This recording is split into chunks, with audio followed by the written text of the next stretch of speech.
সুবহানাল্লাহ। এত সুন্দর ওয়াজ বারে, রাত যে কখন 12টা বাজলো বোঝাই যায়নি রে। আপনাদের মধ্যে এরকম শ্রোতা আছে না নাই? আসার সময় আমার আগে এক শ্রোতা বলতেছে, হুজুর জানে একটার আগে নাম্বার না পারে। আমি তোর পিছনে আছি, খেয়াল করিনি, পরে অবশ্য খেয়াল করছে। কি একটা কি আর দুটো কি, সারা রাত তো শুনলেও লাভ হবে না। আবু জেহেল বলতেছে এত সুন্দর কোরআনের বাণী, রাতটা কোন দিক দিয়ে গেল আমি বুঝবারই পারিনি। আবু সুফিয়ান বলেন, যেই কোরআন শুনতে রাত কোন দিক দাদায় বোঝা যায় না, সেই কোরআন ধরলে অসুবিধা কি? আবু জেহেল বলতেছে, কোরআন যদি ধরি তোর আমার ভুয়া নেতৃত্ব চলবে না, আসল নেতা হয়ে যাবে আব্দুল্লাহর তিন পোলা। আজও বাংলাদেশে যারা আবু জেহেলের দল করে তারা কোরআন শরীফ শুনবে, কিন্তু বাস্তবে আল্লাহর কোরআন গ্রহণ করবে না। এই জন্যে আল্লাহ বলেছেন সামিনা ওয়া তাআনা, শুধু শুনলে হবে না, এইটাকে গ্রহণ করা লাগবে। কোরআন শরীফের সবচাইতে ছোট্ট একটা সূরা, নাম হলো আসর। জোরে বলেন, নাম কি? আসর শব্দের অর্থ হলো সময়। আল্লাহ সময়ের শপথ করেছেন। সময় অত্যন্ত গুরুত্বপূর্ণ একটা বিষয়। আমার একটা সময়, এই ছেলের এক সময়, এদের একটা সময়। আমরা কিন্তু সব সময় বুড়া কালের গুরুত্ব দিই। বুড়া কাল, জোরে কোন কি কাল? সারা জীবন ঘুষের চাকরি করছে, সারা জীবন। যখন চাকরি রিটায়ার হয়ে গেছে তখন ওই কানতেছে আর বলতেছে, আল্লাহ আমি আর জীবনে ঘুষ খাবো না, আল্লাহ আমি আর ঘুষ খাবো। আর দুই কান্দের ফেরেশতা বলতেছে, আল্লাহ আর কি লেখমো? এই যে সমানে কানতেছে আর বলতেছে ঘুষ খাবো না, আর লেখমো কি? যখন চাকরি আসছিল তখন এই কান্দেনি, যে চাকরি গেছে আর কান্দিছে। আপনার বলেন তো, ঘুষের চাকরি চলে গেলে ওই ঘুষ খাবার চালে আর পারবি? তাহলে ওই সময় কান্দার কারণ কি? যখন হলো চামড়া ঢিল, আল্লাহর সাথে দিল মিল, কারণ সময় নাই রে, আমার সময় নাই রে। সারা জীবন গাদ্দারি করেছে আর বুড়া বয়সে মসজিদে সিয়ারি লেগেছে। জোরে করে আসে না? না এরকম আসে না? সারা জীবন নামাজ পড়েনি, বুড়া বয়সে সিয়ারি লেগে যারা 27 গুণ সওয়াব পাবি তাদের সওয়াব নষ্ট করে দিচ্ছে। কারণ কাতারের মধ্যে একটা সিয়ার যদি থাকে, ওই কাতারে আপনারা নামাজের সওয়াব পেতে পারেন, তো জামাতের সওয়াব পাবেন না। আগে সিয়ার সরান লাগবে, তারপরে জামাতের সওয়াব হবে। জামাতের নিয়ম হলো পায়ের গোড়ালির সঙ্গে গোড়ালি মিল করে কাতার মধ্যে হওয়া লাগবে, মাঝখানে কোনো চেয়ার চলবে না। জোরে কোন কথা ঠিক কিনা? কোনো চেয়ার চলবে না। আপনার বলেন তো, সিয়ার পাঠিরা এরা যৌবন বয়সে নামাজ পড়ছে? যে ভুটভুটি চালু করে না, 1 বছর পর চালু করবার গেছে, ওর বল বিয়ারিং সব জাম মারছে, তো ভক ভক ভক ভক করে, কিন্তু চালু হয় না। ভক ভক ভক করে চালু হয় না, কারণ কি? ওই হঠাৎ চালু করবার গেছে, বল বিয়ারিং সব জাম। সারা জীবন শালা শয়তানি করছে, আর বুড়া বয়সে নামাজ পড়বার গেছে, ওরা হাঁটু হাঁটু সব বল বিয়ারিং জাম মারছে। ধরে কোন কথা ঠিক কিনা? এখন বলেন, আসর শব্দের অর্থ কি? সময়। মিশে মায়াই বন্দি থাইকা করলাম কত খেলা, পশ্চিমে তাকায়া দেখো তোমার ডুইবা গেছে বেলা, এক পলকের নাই ভরসা, মিশে সকল আশা, কখন বুঝি দারুণ ঝড়ে ভাঙবে তোমার বাসা। আমাদের জীবনের জন্য সময় অত্যন্ত গুরুত্বপূর্ণ একটা বিষয়। আজকে বুঝতেছেন না, কালকে বুঝবেন। যুবকেরা মনে করতেছ আমার বাপ বেঁচে আছে, দাদা বেঁচে আছে, আজরাইল আসলে দাদা বাদ দিয়ে আমাকে ধরবি কি? এইরকম সময়ের খেয়াল করতেছেন? আজরাইল কখন কাক ধরবে আপনারা জানেন? তাহলে সময় অত্যন্ত গুরুত্বপূর্ণ। আজকে যে সময় পাইছি, এই সময়ের শপথ করে আল্লাহ বলতেছেন, সময়ের শপথ। আল্লাহ শপথ করার পরে বলতেছেন, আপনারা বলেন তো, শপথ করার পরে যেই কথা বলে, এই কথার গুরুত্ব কম না বেশি? আপনারা ধাপের হরত গেছেন? দুধের গায়ে আল্লাহ শপথ করতেছে, আল্লাহর শপথ করে বলতেছি 10 কেজি। আল্লাহর শপথ করে বলতেছি 1 পানা নেই 10 কেজি। তখন লোকটা চিন্তা করতেছে, আল্লাহর শপথ যখন করছে মিথ্যা হবে না, ওই বিশ্বাস করে লিছে, বাড়িতে টাইনে টুনে 2.5 কেজি হচ্ছে, 2.5 হচ্ছে। আমাদের বাংলাদেশে শপথ করার পরেও মানুষ মিথ্যা কথা বলে। জোরে কোন কথা ঠিক কি না? এই ভোটের আগে দেখবেন নেতারা এসে কত শপথ করবি ভাই, কিন্তু ভোটের পরে দেখবেন একটা কথারও দাম নেই। আপনারা বলেন তো, আমরা মিথ্যা কথা বলি, আমরা শপথ করলে শপথ ভঙ্গ করি, কিন্তু আমার আল্লাহকে মিথ্যা কথা বলে? তাহলে আল্লাহ কেন শপথ করলেন? আল্লাহ শপথ করে বুঝাই দিলেন, এই শপথের পর আমি যেই কথাটা বলবো এই কথাটা অত্যন্ত গুরুত্বপূর্ণ।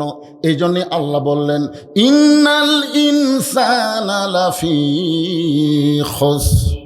ইন্না মানে নিশ্চয়, ইনসান মানে মানুষ, লাফি মানে ভিতরে, খুসরুন মানে ক্ষতি। নিশ্চয় একত্রে অর্থ হবে নিশ্চয় মানুষগুলো ক্ষতির ভিতরে।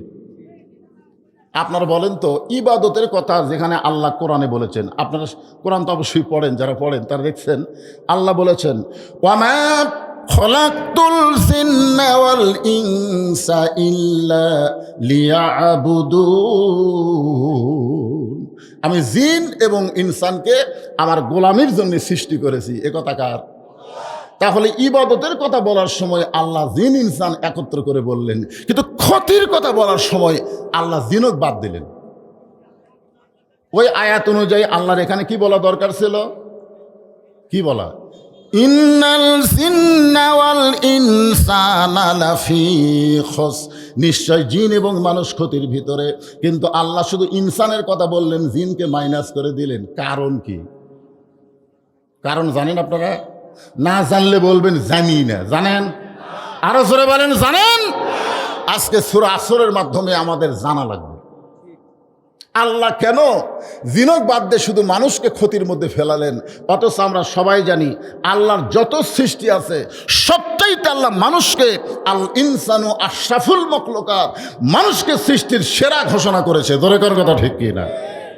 সেই মানুষ সম্পর্কে আল্লাহ ক্ষতির কথা কেন বললেন? এ মানুষ সম্পর্কে আল্লাহ কথা বলতে গিয়া 4টা শপথ করছেন। জোরে বলেন কয়টা? 1 নম্বর শপথ হলো অতীন। এই কোনো গল্প চলবে না, তাফসীর হচ্ছে, মনোযোগ দেওয়া লাগবে, তাছাড়া বুঝতে পারবেন না তো। অতীন কয়টা হলো? 1টা। জাইতুন, অতুরি সিনিন, ওয়াহাজাল বালাদিল আমিন। 4টা শপথ করে আল্লাহ বললেন, লাকাদ খালাকনাল ইনসানা ফি আহসানি তাকবীর। 4টা শপথ করে আল্লাহ বললেন, মানুষকে অবশ্যই আমি সবার চাইতে সুন্দর করে সৃষ্টি করেছি। জোরে করে সুবহানাল্লাহ। যে আমার আগে যে বক্তা ওয়াজ করলো না, ওই বক্তা বললো না 2টা শর্তে তালাক হয়নি। কয়টা? হ্যাঁ, এই আয়াত এখানে আল্লাহ বলতেছেন মানুষকে আমি সবার চাইতে সুন্দর করে সৃষ্টি করেছি। এখানে চাঁদ তো সুন্দর না, সুন্দরকে, কিন্তু বাদশার বউ তালাক দিছে কি দিয়ে? হ্যাঁ, চাঁদের কথা ভাঙ্গা দিল না, আসে গেছে দেখে ভেঙ্গে গেল। এক বক্তার ওয়াজ আর এক বক্তা ভাঙ্গা দিলে হবি? এখানে এসে গেছে লাকাদ খালাকনাল ইনসানা ফি আহসানি তাকবীর। সুন্দর করে আল্লাহ মানুষকে তৈরি করেছে, সৃষ্টি করেছে। আপনারা অবশ্যই জানেন আদমকে প্রথম আল্লাহ তৈরি করছে, হাওয়াকে কিন্তু আল্লাহ প্রথম তৈরি করেনি। কোরআনে আল্লাহ কি বলতেছেন? উসজুদুলি আদামা ও হাওয়া। আছে নাকি? আল্লাহ কি বলেছেন? উসজুদুলি আদামা, আদমকে সেজদা করো। এখানে হাওয়ার কোনো গল্প নাই। সে হাওয়ার জাতেরা প্রধানমন্ত্রী হয় আর আদমের জাতেরা খালি নিচে থাকে। জোরখান কথা ঠিক কিনা? হায় হায়, এই খালেদার পর থেকে হাসিনা মনে হচ্ছিল আদমের জাতকে আমরা উপরে দেখবার পামই না। কি একটা কথা! আল্লাহ কোরআনে বলেছে, আর রিজালু কাওয়ামুনা আলান নিসা, মরদ থাকবে উপরে, নারী থাকবে তলে। আর 92% মুসলমানের দেশে মেয়ে মানুষ থাকে উপরে, মরদ থাকে তলে। কি বুঝতেছেন? এখানে আল্লাহ কি বলেছেন? উসজুদুলি আদামা ওয়া হাওয়া, যে আদম হাওয়াকে সেজদা করো। এ কথা আল্লাহ বলেছেন? আল্লাহ শুধু বলেছেন উসজুদুলি আদামা, আদমকে সেজদা করো। এখান থেকে আল্লাহ বুঝাই দিলেন মেয়েদের চাইতে পুরুষের দাম আল্লাহর কাছে বেশি। জোরে কোন কথা ঠিক কিনা? সব ফেরেশতা সেজদা করলেই একজন খালি করেনি। উনি তার ফেরেশতা না, উনি কিন্তু জিনের সন্তান। আচ্ছা, আদমকে সেজদা না করাতে আল্লাহ কি খুশি হলো না বেজার হলো? আল্লাহ বললেন, ইবলিস সবাই আমার আদমকে সেজদা করলো, তুই কেন করলি না? ইল্লা ইবলিস আবা ওয়াস্তাকবার, ইল্লা ইবলিস আবা ওয়াস্তাকবার। ইবলিস একটু অহংকার করছে। আপনারা বলেন তো, আদমকে সেজদা না করায় ইবলিস অহংকার করেছে, এতে আল্লাহ খুশি না বেজার? আল্লাহ বলেন বের হয়ে যাও, আমার হেদায়েতের মধ্যে, রহমতের মধ্যে তোর আর জায়গা হবে না, বের হয়ে যা। ইবলিস যাওয়ার সময় বলতেছে, আল্লাহ আপনি যখন যাওয়ার বলছেন আমার থাকার কোনো সুযোগ নেই, কিন্তু আপনাকে একটা প্রশ্ন করব। আল্লাহ বলে কি প্রশ্ন করবি? ইবলিস বলতেছে, আমার প্রশ্ন হলো আপনি বড় না আদম বড়? আপনারা বলেন তো, এটা মানুষের প্রশ্ন না শয়তানের প্রশ্ন? ইবলিস বলতেছে, আল্লাহ আমার একটা প্রশ্ন হলো আপনি বড় না আদম বড়? আল্লাহ বলে, ইবলিস তোর কি মনে হয়? ইবলিস বলতেছে 6 লক্ষ বছর আপনাকে সেজদা করলাম, আর আদমকে খালি একটা করিনি। একটা সেজদা না করার কারণে আপনার 6 লক্ষ বছরের সেজদার খবর কি? একটা করিনি বলে আপনি বাইর করে দিচ্ছেন, তাহলে 6 লক্ষ বছর আপনাকে সেজদা করলাম, এর খবর কি? আল্লাহ ডাক দিয়ে বলে, ইবলিস আমি আদমকে এত ভালোবাসি, আমি নিজের চাইতেও অনেক বেশি। সুবহানাল্লাহ কর না কেন? আল্লাহ বলতেছে, ইবলিস আমি আদমকে এত ভালোবাসি, আমার চাইতেও অনেক বেশি। একটা সেজদা দেওয়ার না দেওয়ার কারণে তোর 6 লক্ষ বছরের সেজদা আমি আল্লাহ বাতিল করেছি। এ কথার দ্বারা বোঝা গেল আদম জাতকে আল্লাহ সবচাইতে বেশি ভালোবাসে। জোরে কর কথা ঠিক কিনা? আর সেই আদমের সন্তানকে লক্ষ্য করে আল্লাহ বলতেছেন, ইন্নাল ইনসানা লাফি খুসর, নিশ্চয় মানুষগুলো ক্ষতির ভিতরে। অবশ্যই এর মধ্যে কারণ আছে। জোরে কোন কথা ঠিক কিনা? কারণ আছে না নাই? আদর করে মানুষ আল্লাহ বানায়া কেমনি দিবেন ক্ষতির মধ্যে ফেলিয়া। এই কারণে আল্লাহ বললেন, ইল্লাল্লাযীনা আমানু ওয়া আমিলুস সলিহাতি ওয়া তাওয়াসাউ বিল হাক্কি ওয়া তাওয়াসাউ বিস সবর। এখানে 4টা বিষয়। এই ছেলেবেলে, তোমাকেও খেয়াল করে ওয়াজ করা হচ্ছে, বুড়া মানুষের ওয়াজ শোনার দরকার নেই। একটু মনোযোগ দাও, যারা মাগরিব এশার নামাজ পড়েনি, তোমরা একটু মনোযোগ দাও, শোনো বাজান। লাফালাফি তো ভালোই করতেছে। বুড়া মানুষ মসজিদে আসুক এটার দরকার নাই, কারণ চাকরির বয়স কখন শেষ হয়ে যায়? কখন? বয়স হলে যখন 60 বছর হয়ে গেছে। কি খবর তোমার? চোখের খবর কি?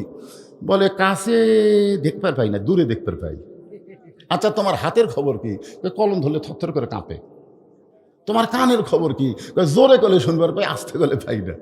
সরকার বলতেছে আজ থেকে আর চাকরি করা লাগবে না। তাহলে আমি খামো কি?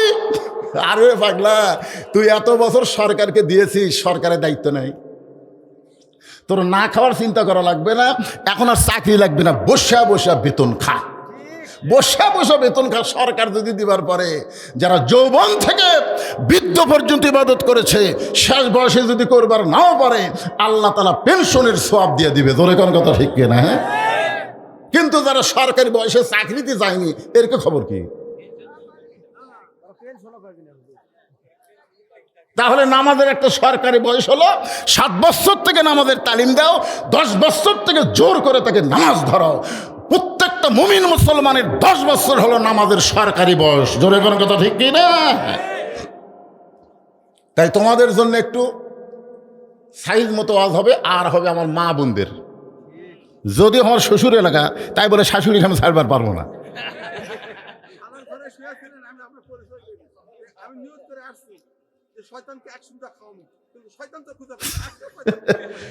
আলহামদুলিল্লাহ। তারপরেও শ্বশুর এলাকা তো একটু ব্রেক দিয়ে দেয়, ওয়াজ করা লাগবে নাকি? কম যতদূর পর্যন্ত বলা যায়। ও দো ইলা সাবিলি রব্বিকা বিল হিকমাহ, আল্লাহ কোরআনে বলেছে হিকমত নিয়ে কৌশল করে দাওয়াত দাও। মানে ডাইরেক্ট দিও না। শ্বশুর এলাকা তো ডাইরেক্ট দিলে একটু সমস্যা আছে, একটু হিকমতের সাথে দেওয়া লাগবে। ঠিক কিনা বলেন? আমার কথাকে আপনারা বুঝবার পারতেছেন? হ্যাঁ, এই জন্য সবাই বসেন। এখানে 4টা বিষয় আলোচনা হবে। 1 নম্বর হলো ইমান। ইমান যদি না থাকে আপনি যত আমল করেন, কোনো আমলও আল্লাহর দরবারে কবুল হবে না। এই জন্য 4টা বিষয়ের 1 নম্বরের নাম কি? আরো জোরে। নামাজ ভঙ্গের কারণ আছে। রোজা ভঙ্গের কারণ আছে, যাকাত ভঙ্গের কারণ আছে, ওযু ভঙ্গের কারণ আছে, কিন্তু ঈমান ভঙ্গের কারণ আছে না নাই? অনেক মুসলমান ঈমান ভঙ্গের কারণ জানে না। আজকে আমাদের বাংলাদেশে শতকরা 92% মুসলমান, তার মধ্যে 80% মুসলমানের ঈমান নাই। এখন হয়তো বলবেন, হুজুর আপনি এটা কেমনে বললেন, কিভাবে বললেন? আপনারা তাফসীর শুনলেই বুঝবার পারবেন যে আসলে আমাদের কি হলো। আমল আছে কিন্তু ঈমান নাই। জোরে কোন কি আছে? আমল আছে কিন্তু ঈমান নাই। ঈমান ভঙ্গের 1 নম্বর কারণ হলো শিরক করা। জোরে কোন কি করা? কোনো ব্যক্তি যদি বলে বিএনপি ক্ষমতাত আছে, আওয়ামী লীগ ক্ষমতা ছিল, আগামীতে বিএনপি ক্ষমতা যাবে, আপনার বলেন তো এটা তাওহীদ না শিরক? কেন শিরক হলো? আল্লাহ বলেছেন অহু আলা কুল্লি শাইইন কদির, প্রত্যেকটা বিষয়ের উপরে একমাত্র ক্ষমতাকার। তাহলে আওয়ামী লীগ ক্ষমতায় ছিল, বিএনপি ক্ষমতা আসবে, এ কথা যারা বলতেছে সঙ্গে সঙ্গে তাদের ঈমান ভেঙে যাচ্ছে। জোরে কোন কথা ঠিক না? কোন দল ক্ষমতায় ছিল না, সব সময় যিনি ক্ষমতাবান তিনি কে?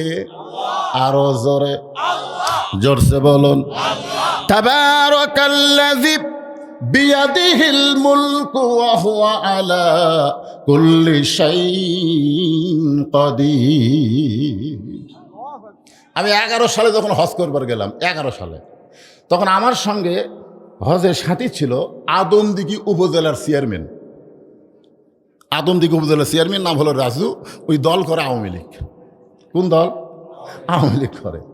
আল্লাহর ঘর সামনে নিয়ে আমরা সবাই একটা তালবিয়া পড়তেছি, লব্বাইক আল্লাহুম্মা লব্বাইক, লব্বাইক লা শারিকা লাকা লব্বাইক, ইন্নাল হামদা ওয়ান নি'মাতা লাকা ওয়াল মুলক লা শারিকা লাক। যে লাকা ওয়াল মুলক লা শারিকা লাক কইছে, আমি খপ করে হাত ধরে বললাম, চেয়ারম্যান সাহেব এই লাকা ওয়াল মুলক লা শারিকা লাকের অর্থ কি? তখন বলতে তো হুজুর সবাই কয়, হামও কই, এর অর্থ তো জানি না। আমি বললাম আর বাংলা অর্থ হলো রাজনীতির ভিতরে, রাজত্বের ভিতরে একমাত্র আল্লাহ ছাড়া অন্য কাউকে স্বীকার করি না। আপনি আল্লাহর কাবাঘর সামনে নিয়ে এইটা বললেন, রাজনীতির ভিতরে, রাজত্বের ভিতরে একমাত্র আল্লাহ ছাড়া অন্য কাউকে স্বীকার করি না, তাহলে হজ করার পরে আপনি দল করবেন কার? তখন বলতে যে হুজুর কি করা লাগবে?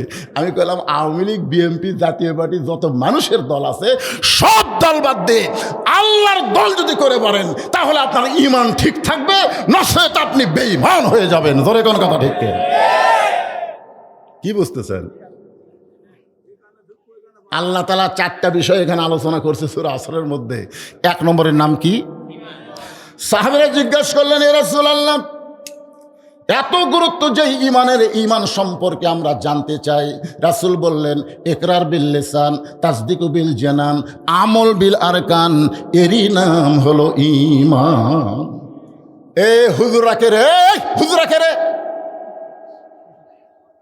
এরা নিশ্চয়ই করে হাফিজি মাদ্রাসার ছাত্র হবে। খোঁজলে দেখেন, এরকে কামই হলো মাহফিল নষ্ট করো।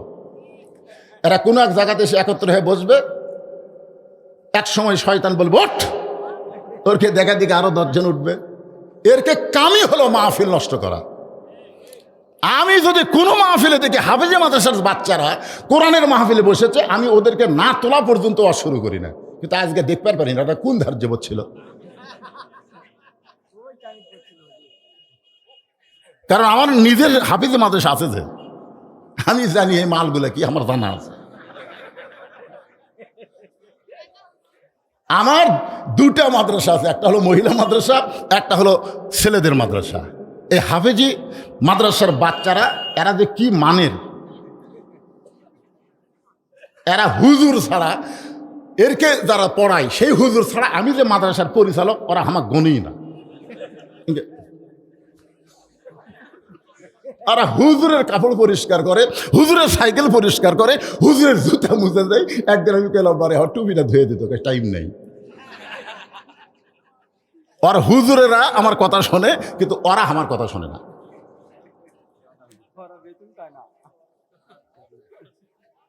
আর দেখেন তো হাফেজ মাদ্রাসার বাচ্চারা কোনো জায়গাতে আছে? এই 4টা বিষয় আজকে কোরআন থেকে খোলা খুলি আমাদের শোনা লাগবে। জোরে কোন কথা ঠিক কি না? এখন আর সেই দিন নাই, এখন আর আগের দিন নাই, আগের দিন বাঘে খাসে। এই শিবগঞ্জের মধ্যে আমার ওয়াজ বন্ধ করে দিয়েছিল, জোরে করেন কথা ঠিক কি না? এখন আর সেই দিন আছে? আয় আয় বন্ধ করে দে, জনগণই চাপা উল্টে দিবি, জোরে করেন কথা ঠিক কি না? হ্যাঁ, আল্লাহর বান্দার একটু মনোযোগ দিয়ে শুনবেন। রাসূল বললেন, ইকরার বিল লিসান তাসদীকু বিল জানান আমল বিল আরকান। জবানে বলতে হবে লা ইলাহা ইল্লাল্লাহ, শুধু জবানে বললে হবে না, তাসদীকু বিল জানান, এটা কলিজার মধ্যে জায়গা দিতে হবে। কলিজার মধ্যে যখন ঈমান থাকবে, এরকম একটা মানুষের কথা আমি বলতেছি, নাম হলো মতিউর রহমান নিজামী। আমাদের বাংলাদেশের একটা মানুষ, পাবনা বাড়ি, ওনার নাম হলো মতিউর রহমান নিজামী। উনি ইসলামী দলের আমির ছিল। একসময় উকিল এসে ওনাকে বলতে, স্যার আপনার ফাঁসির দণ্ড কার্যকর হবে যদি আপনি রাষ্ট্রপতির কাছে ক্ষমা চান, আর রাষ্ট্রপতি যদি আপনাকে ক্ষমা করে দেয় তাহলে আপনার ফাঁসি কার্যকর হবে না।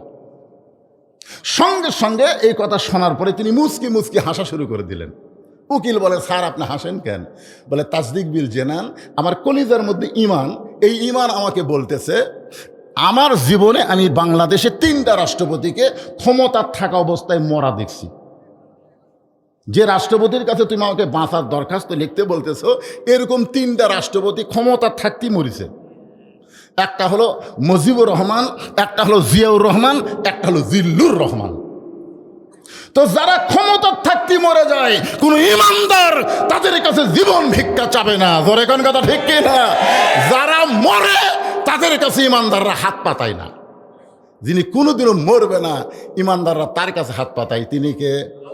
কুল্লু মান আলাইহা ফানি ওয়া ইয়াবকা ওয়াজহু রাব্বিকা যুল জালালি ওয়াল ইকরাম। আল্লাহু আকবার।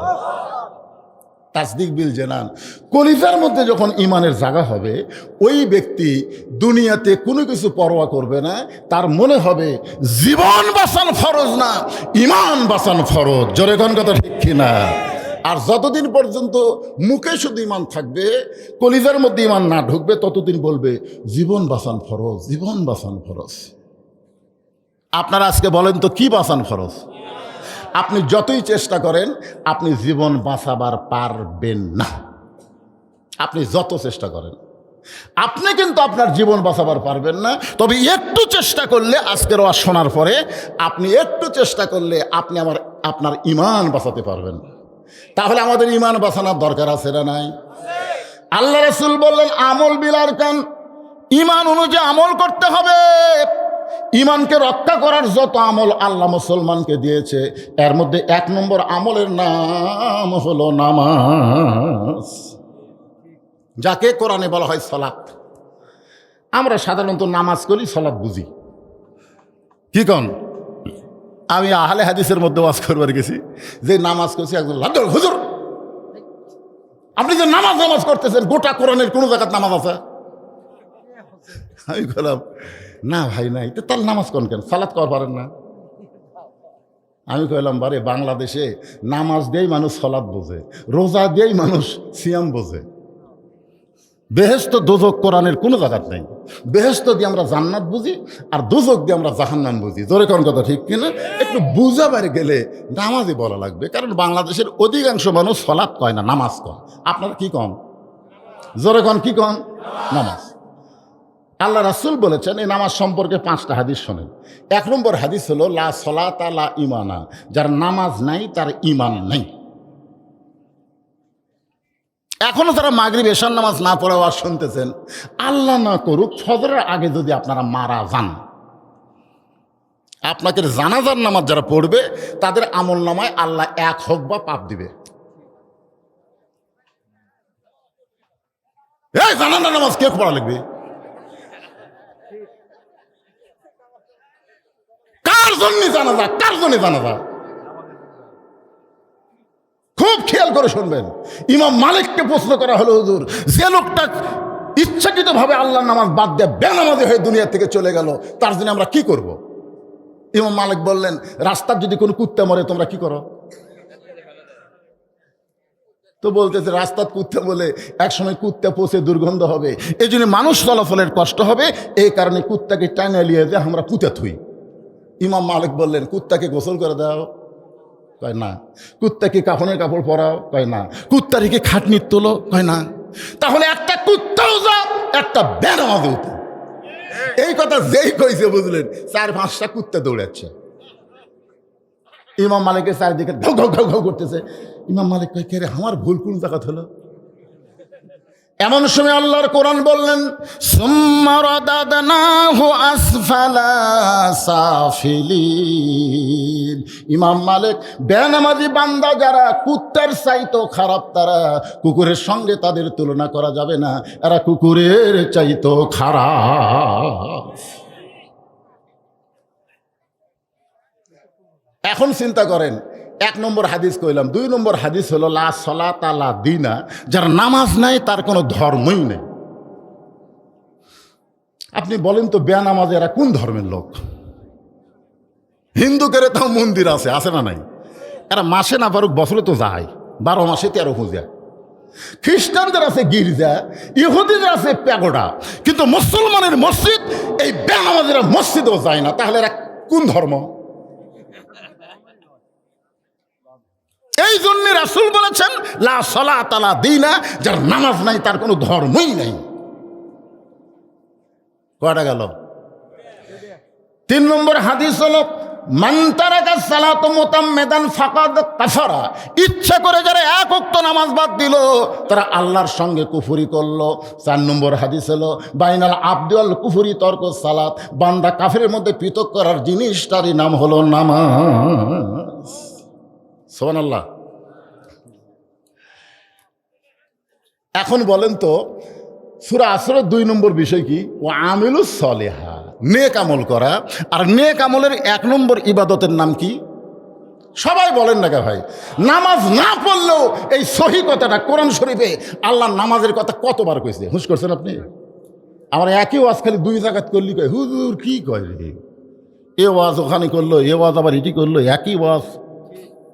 আর আল্লাহ যে একই নামাজের কথা 82 বার করলো, আপনারা কি করবেন? আল্লাহ এত নামাজের কথা কনকা, একই নামাজের ওয়াজ কতবার করবেন? কি তাই মনে করতেছেন? বুঝতে হবে ভাইজান, ইমানকে রক্ষা করবার গেলে 1 নম্বর নেক আমল হলো নামাজ। পুরুষের জন্য 1 নম্বর নেক আমল হলো নামাজ, আর নারীদের জন্য 1 নম্বর নেক আমল নামাজ না, 1 নম্বর নেক আমলের নাম হলো পর্দা। একটু জবান খুলে বলেন, পুরুষের জন্য 1 নম্বর নেক আমলের নাম কি?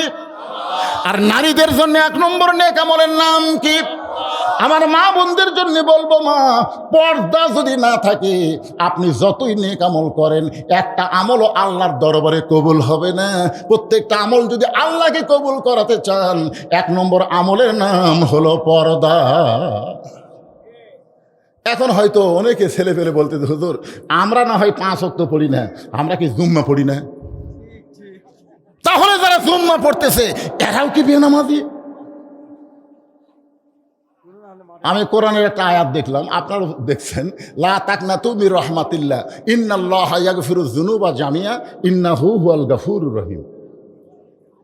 এই আয়াতের শানে আল্লাহ হয়তো হাসরের ময়দানে বলবেন যে যারা 5 ওয়াক্ত নামাজ পড়নি, শুধু জুম্মা পড়ছো, আমি আল্লাহ তাদেরকে জান্নাত দিয়ে দিলাম, যাও। আচ্ছা, যদি আল্লাহ এরকম ঘোষণা করে তাহলে 5 ওয়াক্ত নামাজের অবস্থা কি হবে? কে রে, এরা খালি জুম্মা পড়ছে, যারা শুধু 5 ওয়াক্ত পড়ে না জুম্মা পড়ে। আপনার বলেন তো এদের মুসল্লির সাইজ কিরকম? মুসল্লির একটা সাইজ নাই, ফাওয়াইলুল্লিল মুসল্লিন, সবার শেষে আসা আগে যায়, শেষে আসা আগে যায়। এরাই তো খালি জুম্মা মারে। আর এদেরকে আল্লাহ সুযোগ দিল, আমার রহমত নামের ওসিলাই আমি আল্লাহ জুম্মা পার্টিকে জান্নাত দিয়ে দিলাম, যাও। তখন এই জুম্মা আল্লাহরা খুশি হবি, ভাই হায় হায় কষ্ট করে ফজর জোহর আসর মাগরিব পড়া লাগলো না রে, দেখ আল্লাহ খালি জুম্মা মারার জন্য জান্নাত দিল। এরা খুশি হয়ে জান্নাত দিয়ে মারবে দৌড়। জান্নাতের কাছে গিয়ে দেখে জান্নাতের দরজাতে একটা তালা। জুম্মা পার্টি বলবে, আল্লাহ জান্নাত আপনি দিলেন, কিন্তু জান্নাতের দরজার যে তালা, আল্লাহকে খুঁজে দেখ চাবি আছে। ওরা খুঁজে দেখবে একটা চাবি আছে, ওই চাবি তালার মধ্যে ঢুকবে কিন্তু ঘুরবি না, মানে ঢোকে ঠিকই কিন্তু ঘোরে না, না ঘুরলে খুলবি। তো বলে আল্লাহ চাবি তো তালার মধ্যে ঢুকলো কিন্তু ঘোরে না। তো আল্লাহ বলে তালার মধ্যে 5টা দাগ আছে, তো চাবির মধ্যেও 5টা দাগ থাকা লাগবে, দাগে দাগে মিল হবি, কুট্টুস করে খুলে দিবি। তখন কে আল্লাহ আমাকে চাবি তো তেল তেলা, দাগ নাই। এই 5টা কিসের দাগ? বলে এইটা হলো ফজর, জোহর, আসর, মাগরিব, এশা। বলে আমাদের চাবি তেল তেলা, কোনো দাগ নাই। আল্লাহ বলে জান্নাত দেখে ফেরত আয়। যারা শুধু জুম্মা মারতেছে এরা জান্নাত দেখতে পারবি কিন্তু ঢুকতে পারবি না, দেখে ফেরত আসা লাগবে। আপনারা কি খালি জান্নাত দেখবেন না তালা খুলে ভিতরে ঢুকবেন? তালা খুলে যদি ভিতরে ঢুকতে চান, আসসালাতু মিফতাহুল জান্নাত, নামাজ হচ্ছে বেহেশতের চাবি। এই নামাজ শুধু জুমার নামাজ না, এই নামাজ হলো 5 ওয়াক্ত নামাজ। তাহলে পুরুষের জন্য 1 নম্বর নেক আমলের নাম কি? আর নারীদের জন্য 1 নম্বর নেক আমলের নাম হলো পর্দা। কতগুলো মেয়ে মানুষ নবীর কলেজার টুকরা ফাতেমার সাথে দেখা করবে, মেয়ে মানুষের সাথে দেখা করবে। খুব খেয়াল করে শোনেন, আমার মায়েরা নাকি ওই মহিলা মাদ্রাসার মধ্যে বসেছেন, স্যাটেলাইটের মাধ্যমে বক্তা দেখতেছে। অসুবিধা নেই, জামাই তো অসুবিধা নেই। একজন তো আর ফতুয়া মারতেছে, পর্দা তো সবার জন্যে। স্যাটেলাইটের মাধ্যমে মেয়েরা বক্তা দেখে দেখে ও শুনতেছে না, বক্তা দেখতেছে। দেখুক, আমারই তো শাশুড়ি নাকি গো। আপনারা বলেন তো ভাই, দেখা কি জায়েজ হবে? আপনারাই ফতুয়া দিলেন না, তাহলে আমি কি কমো?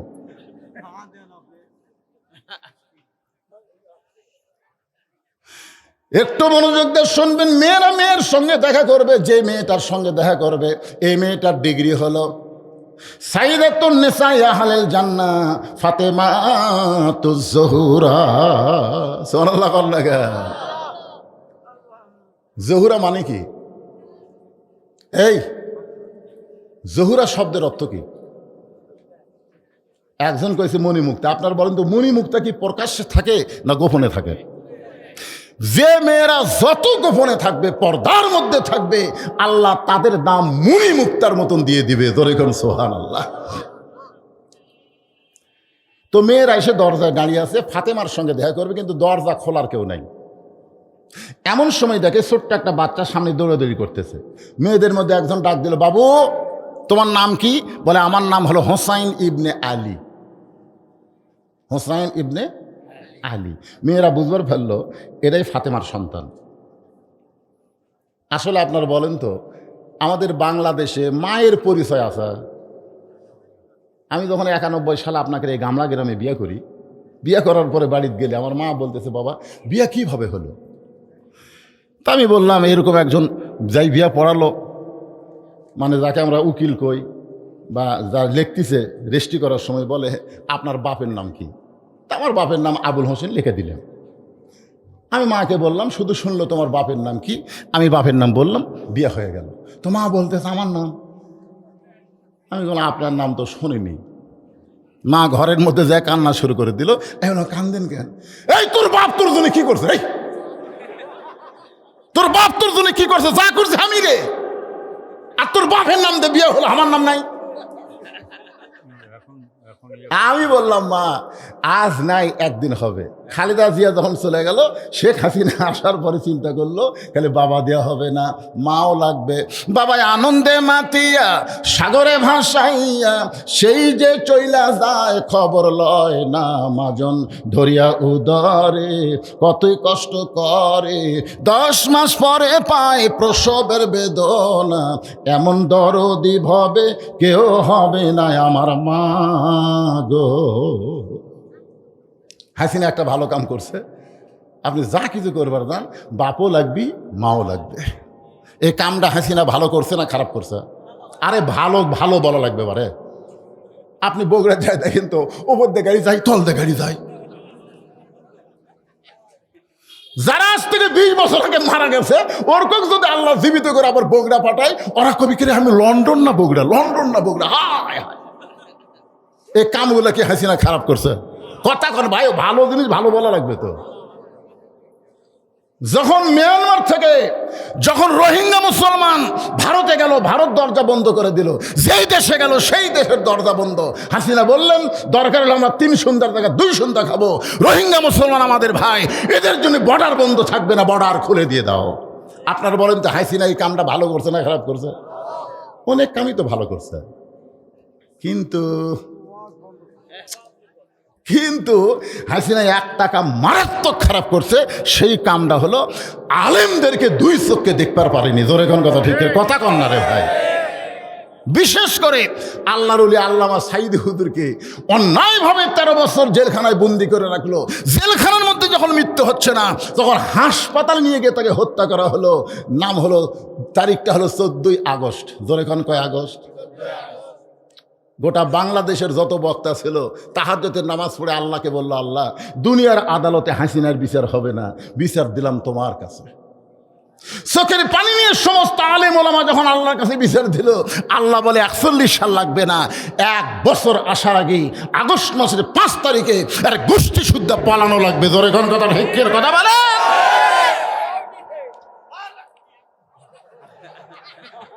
একটু মনোযোগ দেন।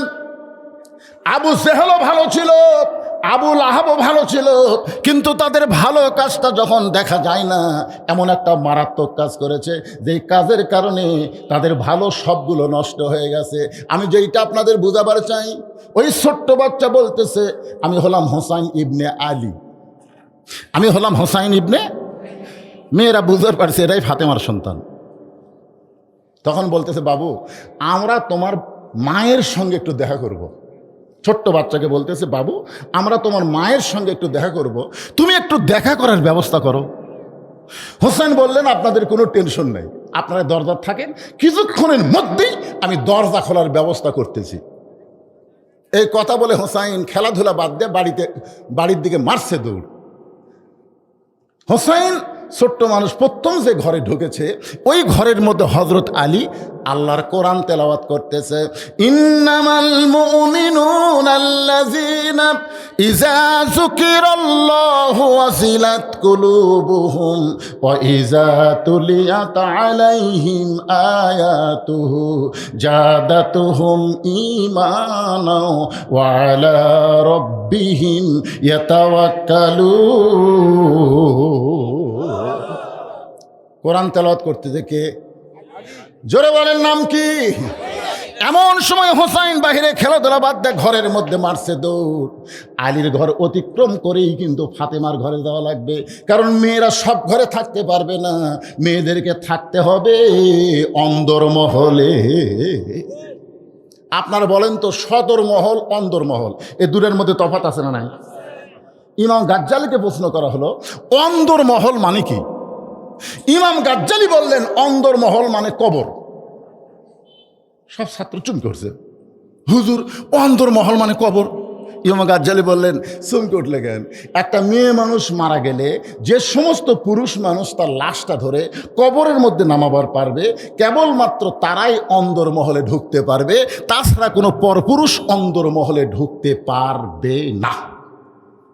এখন আপনাদের কাছে আমার বিচার, একটা মেয়ে মানুষ মারা গেলে তার লাশ ধরে কবরে কারা কারা নামার পারবে? চিন্তা করে দেখেন তো, যদি চাচাতো ভাই ধরবার চাই ধরা যাবে? ফুফাতো ভাই, মামাতো ভাই, খালাতো ভাই, জ্যাঠাতো ভাই, তার মানে বোঝা গেল একমাত্র সহোদর ভাই ছাড়া, একই মায়ের পেট থেকে বের হয়েছে ওই ভাই ছাড়া অন্য কোনো ভাই চলবে। তাহলে আজকে নারীদের জন্য চাচাতো ভাই, ফুফাতো ভাই, খালাতো ভাই, দুলা ভাই, সব শালা ভাই শয়তান। জোরে কার কথা ঠিক না? সুযোগ পালি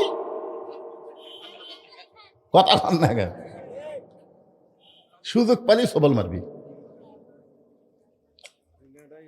অন্দরমহল, হযরত আলী কোরআন শরীফ পড়তেছেন সদর মহলে, কিন্তু হোসাইন সদর মহল বাবাকে উপেক্ষা করে মায়ের দরজায় যেই মাত্র গেছে, সঙ্গে সঙ্গে হযরত আলী কোরআন তেলাওয়াত বন্ধ করে চিৎকার দিয়ে বলতে, হোসাইন হোসাইন থাম। যেই কইছে থাম, হোসাইন তো ব্রেক। এখন আপনাদের কাছে আমার প্রশ্ন হলো, হযরত আলী কি পড়তেছে? আর কোরআন শরীফ পড়তে পড়তে চিন্তা করে দেখেন খেয়াল কিন্তু আছে। আপনি যতই নামাজ পড়েন আপনি খেয়াল করবেন না যে আপনার ডানে পা বামে কে দাঁড়ালো। আপনি খেয়াল করে দেখেন তো, আপনার পাড়ার সবচাইতে ঘুষারু আপনার ডান সাইডে দাঁড়াছে, সবচাইতে বড় সুদারু আপনার বাম সাইডে দাঁড়াছে। আপনি দেখতেছেন আপনার বাম সাইডে আওয়ামী লীগ, ডান সাইডে বিএনপি। এটা যদি আপনি দেখেন তা আপনি সালাম ফিরানোর পরে কি করবেন? সালাম ফেরানোর পরে মনে করবেন নামাজ হয়ে গেল, যার মনে তাই বাড়ির যাই। না, নামাজ হয়নি। সালাম ফেরানোর পরে আপনার কিছু দায়িত্ব আছে, যখন আছে না নাই? আপনি খপ করে সুদের হাত ধরবেন, খপ করে ঘুষের হাত ধরবেন, ধরে বলবেন ভাই ওঠো, আমরা তিনজন একসঙ্গে জান্নাতে যাওয়ার চাই। তখন ঘুষের আর সুদের বলতেছে আল্লাহুম্মা আমিন। আসো, ঘুষের বলতেছে তুই বস, আগে এর সাথে আমি কোলাকুলি করি। তো এখন তিনজন একসঙ্গে কোথায় যাবে? কথা কন না কেন, কোথায় যাবে? তো জান্নাতে যাবার গেলে কো আনফুসাকুম ওয়া আহলিকুম নার, আল্লাহ কোরআনে বলছেন। তো এখন ওই সুদারুক বলতে ভাই ওঠ কোলাকুলি করি। তখন বুকের সঙ্গে বুক লাগায় কানে কানে বলতেছে আমার সঙ্গে তুই জান্নাতে যাবার চাস, কিন্তু তুই যে সুদ খাস। ওই খালি পায়ের দিকে তাকায় আর কয় এমন জায়গা ধরলু রে, এই ধরাটা খালি আমাকে রাস্তার ধরলে তো চাপা ফাটানো হয়নি, ধরে করার কথা ঠিক না, কিন্তু এমন জায়গা ধরিছে কান্দিস কা যে সুদের 1 টাকা খায়, নিজের মায়ের সঙ্গে 42 বার জিনা করার গুনাহ হয়। 42 বার তুই নিজের মায়ের সঙ্গে জিনা করিস আর আমার সঙ্গে জান্নাতে থাকবো? ভাইরে, এই সুদের এত পাপ আমাকে জীবনে কেউ বুঝায়নি ভাই, কেউ আমাকে বলেও না ভাই। আর তুই এমন জায়গায় বলেছিস আমি কান ধরে তওবা করতেছি আর জীবনে সুদ খাবো না। আল্লাহ কয় নামাজ কবুল হবে। অত সোজা না। আপনি ফজরের নামাজ সামনে কাতারে পড়েন, আপনি খেয়াল করে দেখেন তো আপনার 22 বছরের পাঁটার খবর কি? যেই পাঁটা সারাদিন ঘোরে সেই পাঁটা আজকে আপনার কাছে নাই, ও আছে কোথায়? ফজরের নামাজ আজান দিলে আগে পাঁটা ছিল 3.5 হাত, কিন্তু যে আজান শুরু হচ্ছে ওই 2.5 হাত। আজান শুনবে না, ল্যাপ দিছে মাথার উপর, কম্বল মাথার উপর দিছে, এখন পাও বার হয়ে ঠান্ডা লাগে, পাও টেনে ভিতর থছে। বাপ কয় কে রে, আমার বেটার খবর কি? জানলা দিয়ে তাকে দেখে পাও নাই মাথাও নাই, মনে হয় চাউলের বস্তা ঢাকা থছে। বিলাই যেমন ইন্দুর ধরে তেমন চুপি চুপি ঘরের মধ্যে ঢুকে ল্যাপ টান্দে দেখে ল্যাপের ভিতর বেটার সাইজ আর সকালবেলা সাইড থেকে কুত্তার সাইজ একই সাইজ। এখন আপনি বলেন তো, বাবা নিজে নামাজ পড়বে, ছেলে নামাজ পড়বে না, এটা বাবার খেয়াল করার দরকার আছে না নাই? আপনি যতই রোজা করেন, যতই নামাজ পড়েন, আপনার সন্তানগুলো কি করতেছে আপনাকে খেয়াল করা লাগবে। হযরত আলী আল্লাহর কোরআন পড়তেছে, এরপরেও তার সন্তানের উপরে খেয়াল রেখেছে। সাল্লাল্লাহু আলাইহি ওয়াসাল্লাম না পাগল হয়ে গেলে পড়তেইছে। হোসাইন থাম। তার মানে বোঝা গেল খালি কোরআন পড়তেছে না, খেয়াল আছে, খেয়াল আছে। আদম আলাইহিস সালাম জান্নাত পাওয়ার পরে খেয়াল বন্ধ করে দিল।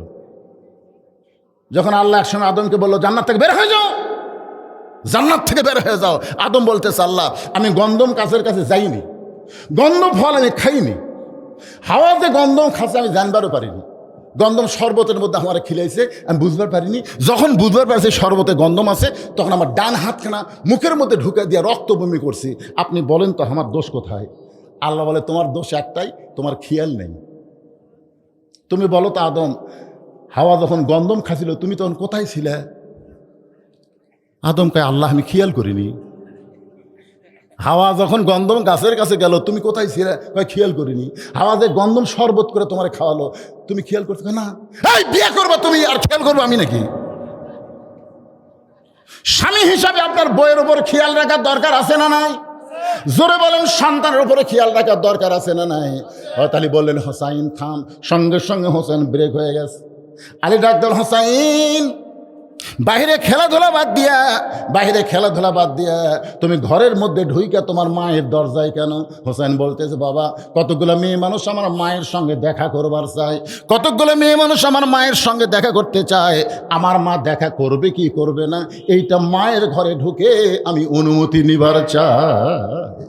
আপনারা বলেন তো হোসেন কি খারাপ কিছু কইছে?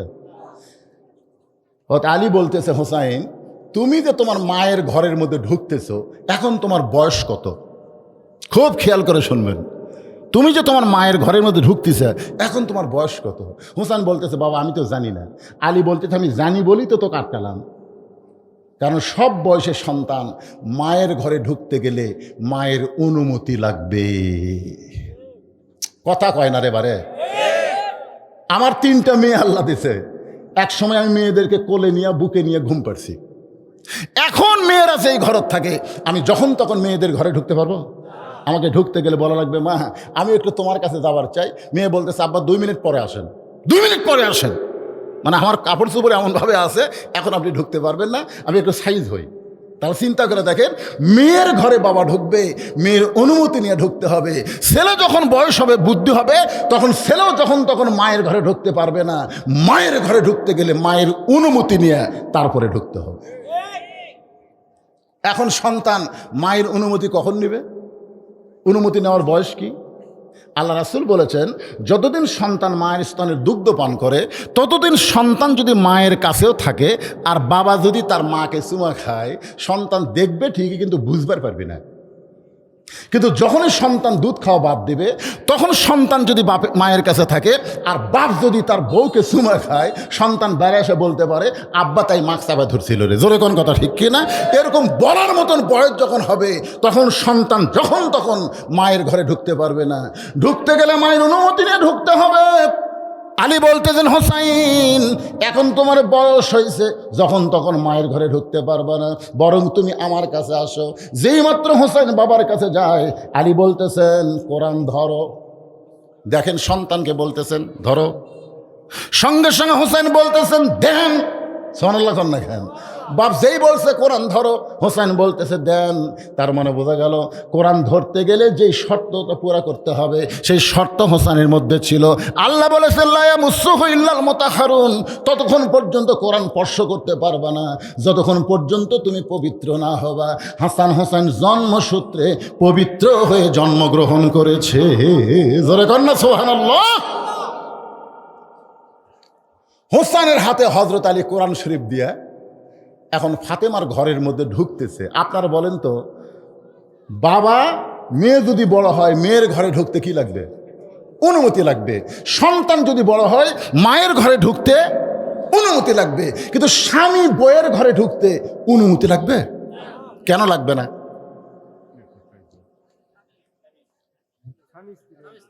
খালি এইটা করলে হবে না তো।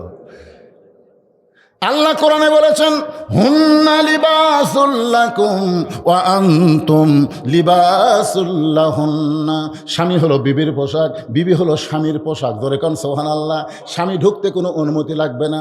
হযরত আলী দরজা খুলে ফাতেমার ঘরের মধ্যে যেই মাত্র ঢুকেছে, এমন সময় হযরত আলী দেখতে পায় ফাতেমার ডান হাতে কোরআন শরীফ আর বাম হাতে জাঁতা ঘুরাইতেছে। এই ডান হাতের মধ্যে আল্লাহর কোরআন আর বাম হাত এভাবে জাঁতা ঘুরাইতেছে। একই স্ত্রীর মধ্যে এমন তিনি দৃশ্য দেখলেন, এক হাতে আল্লাহর কোরআন আর এক হাতে জাঁতা ঘুরান। সঙ্গে সঙ্গে হযরত আলী কোরআন থেকে তেলাওয়াত করলেন, রব্বানা। যারা পারেন তারা সবাই আমার সঙ্গে পড়েন, রব্বানা আতিনা ফিদ দুনিয়া হাসানাতাও ওয়া ফিল আখিরাতি হাসানা ওয়া কিনা আযাবান্নার। আল্লাহু আকবার। হযরত আলী কেন পড়ছে এই দোয়াটা? কেন পড়ছে? এটা দোয়া না, এটা কোরআনের আয়াত। ফিদ দুনিয়া হাসানা অফিল আখিরাতি। কারণ দুনিয়া যদি সুন্দর না হয়, তার আখিরাত কোনোদিন সুন্দর হবে না। হযরত আলী ঘরের মধ্যে ঢুকতে দেখলেন তার বউটা, তার দুনিয়া এমন সুন্দর। এই ফাতেমার মতন বউ যদি কোনো ঘরে থাকে, ওই ঘর থাকে না, ওই ঘর আল্লাহর জান্নাত হয়ে যায়। ধরে গান সুবহানাল্লাহ। কি বুঝতেছেন? এক হাতে কোরআন তেলাওয়াত করে, এক হাতে জাঁতা ঘুরাই। এমন বউ পাওয়া ভাগ্যের ব্যাপার, ভাগ্য। আমরা যে মালগুলা পাইছি, তাই বলে মনে করেন আপনাকে মেয়ে আমি দোষ দিচ্ছি। ভাইজান কি হযরত আলী যখন এই কোরআনে আয়াত তেলাওয়াত করছে, সঙ্গে সঙ্গে ফাতেমা কোরআন তেলাওয়াত বাদ দিয়ে, জাঁতা ঘুরান বাদ দিয়ে, কোরআন তেলাওয়াত বাদ দিয়েছে, জাঁতা ঘুরান বাদ দিয়ে খুব জোরে সোরে দৌড়ে গিয়া আলীর সামনে দাঁড়া পায়ের বুড়া আঙ্গুলে ভর দিয়া স্বামীর কপালে একটা চুমা খাইছে। সুবহানাল্লাহ কন্যা কেন? আলী বলতেছেন, ফাতেমা তুমি তো কোরআন শরীফ তেলাওয়াত করতেছিলে, তুমি জাঁতা ঘুরাচ্ছিলে, তুমি এগুলা বাদ দিয়ে দৌড়ে এসে আমার কপালে চুমা দিয়ে কি বুঝাবার চাও? ফাতেমা বলতেছে, স্বামী গো, আপনি কি জানেন না, স্বামী যখন বিবির কাছে আসবে তখন বিবির সমস্ত কাজ কাম আল্লাহ হারাম করে দিবে, একটা মাত্র কাজ, সেই কাজটা হলো স্বামীকে খুশি করা। জোরে খান সুবহানাল্লাহ। কয় কাজ? স্বামী যখন ঘরের মধ্যে আসবে তখন বইয়ের কয় কাম? আরো জোরে জোরে বলেন।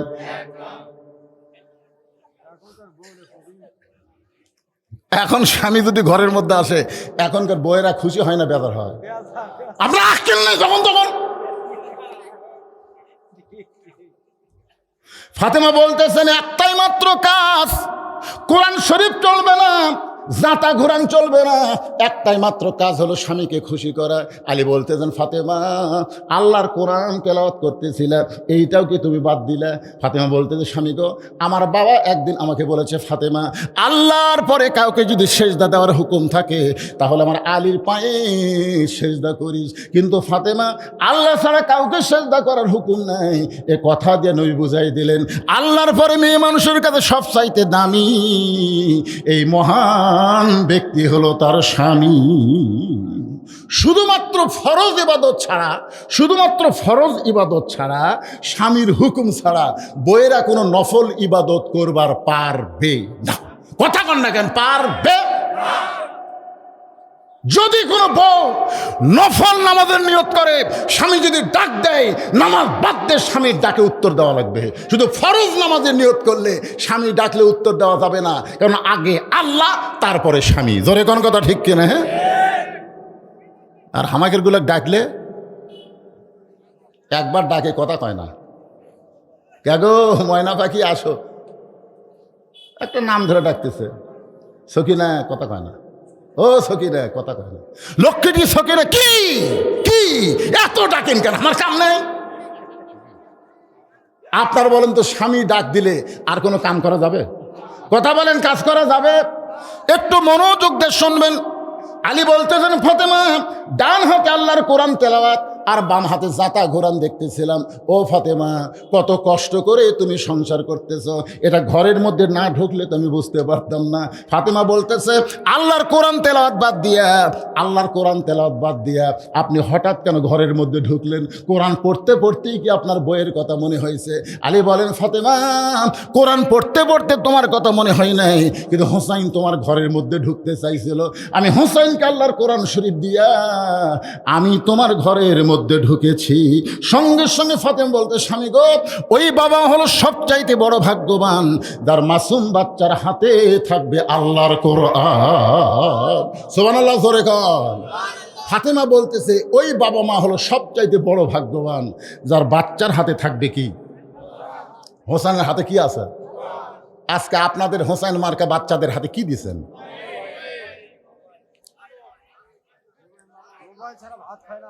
না, চিন্তা করে দেখেন, ছোট্ট বাচ্চাকে যদি কোরআন শরীফ না দেয়, একদম বাকদম ঘরদম সাজে ঢাকঢোলক ঝাঁঝর বাজো, এই মিথ্যা শিক্ষা যদি দেন। আপনাদের এলাকায় মাদ্রাসা আছে না নাই? প্রাইমারি আছে না নাই? আপনারা দেখেন তো কোন জায়গার ছাত্র বেশি? এই যে মুরব্বী কয় মাদ্রাসার ছাত্রই নেই। এ মুরব্বীরা, এই যে ওটা বসা করতেছেন কে বাবা?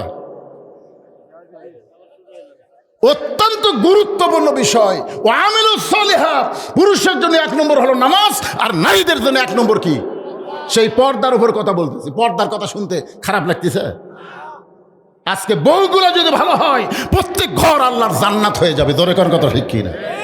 কিন্তু এরাই খারাপ হওয়ার কারণে, এই জন্য একটা খ্রিস্টান নেপোলিয়ান পর্যন্ত বলেছে, একটা ভালো যদি সন্তান চাও, একটা ভালো মায়ের দরকার। আর ভালো মায়ের ফ্যাক্টরি হলো আজকের মহিলা মাদ্রাসা। ধরে কোন কথা ঠিক কিনা? এটা ভালো মায়ের ফ্যাক্টরি। আজকে এই মাদ্রাসায় দেখবেন আপনাদের ভালুঞ্জা গ্রামের কয় মেয়ে আছে? খালি মাদ্রাসা বাদ দেন তো, আপনাকে এই মাহফিলে আপনারা এই ভ্যালুঞ্জার কারা কারা আছেন একটু হাত তোলেন তো দেখি। সবগুলোই ভ্যালুঞ্জার? আচ্ছা আপনারা হাত নামান। ভ্যালুঞ্জার ছাড়া বাহিরে যারা আছেন তারা একটু হাত তোলেন তো দেখি। তুই বাহিরের? মাশাআল্লাহ, হাত নামান।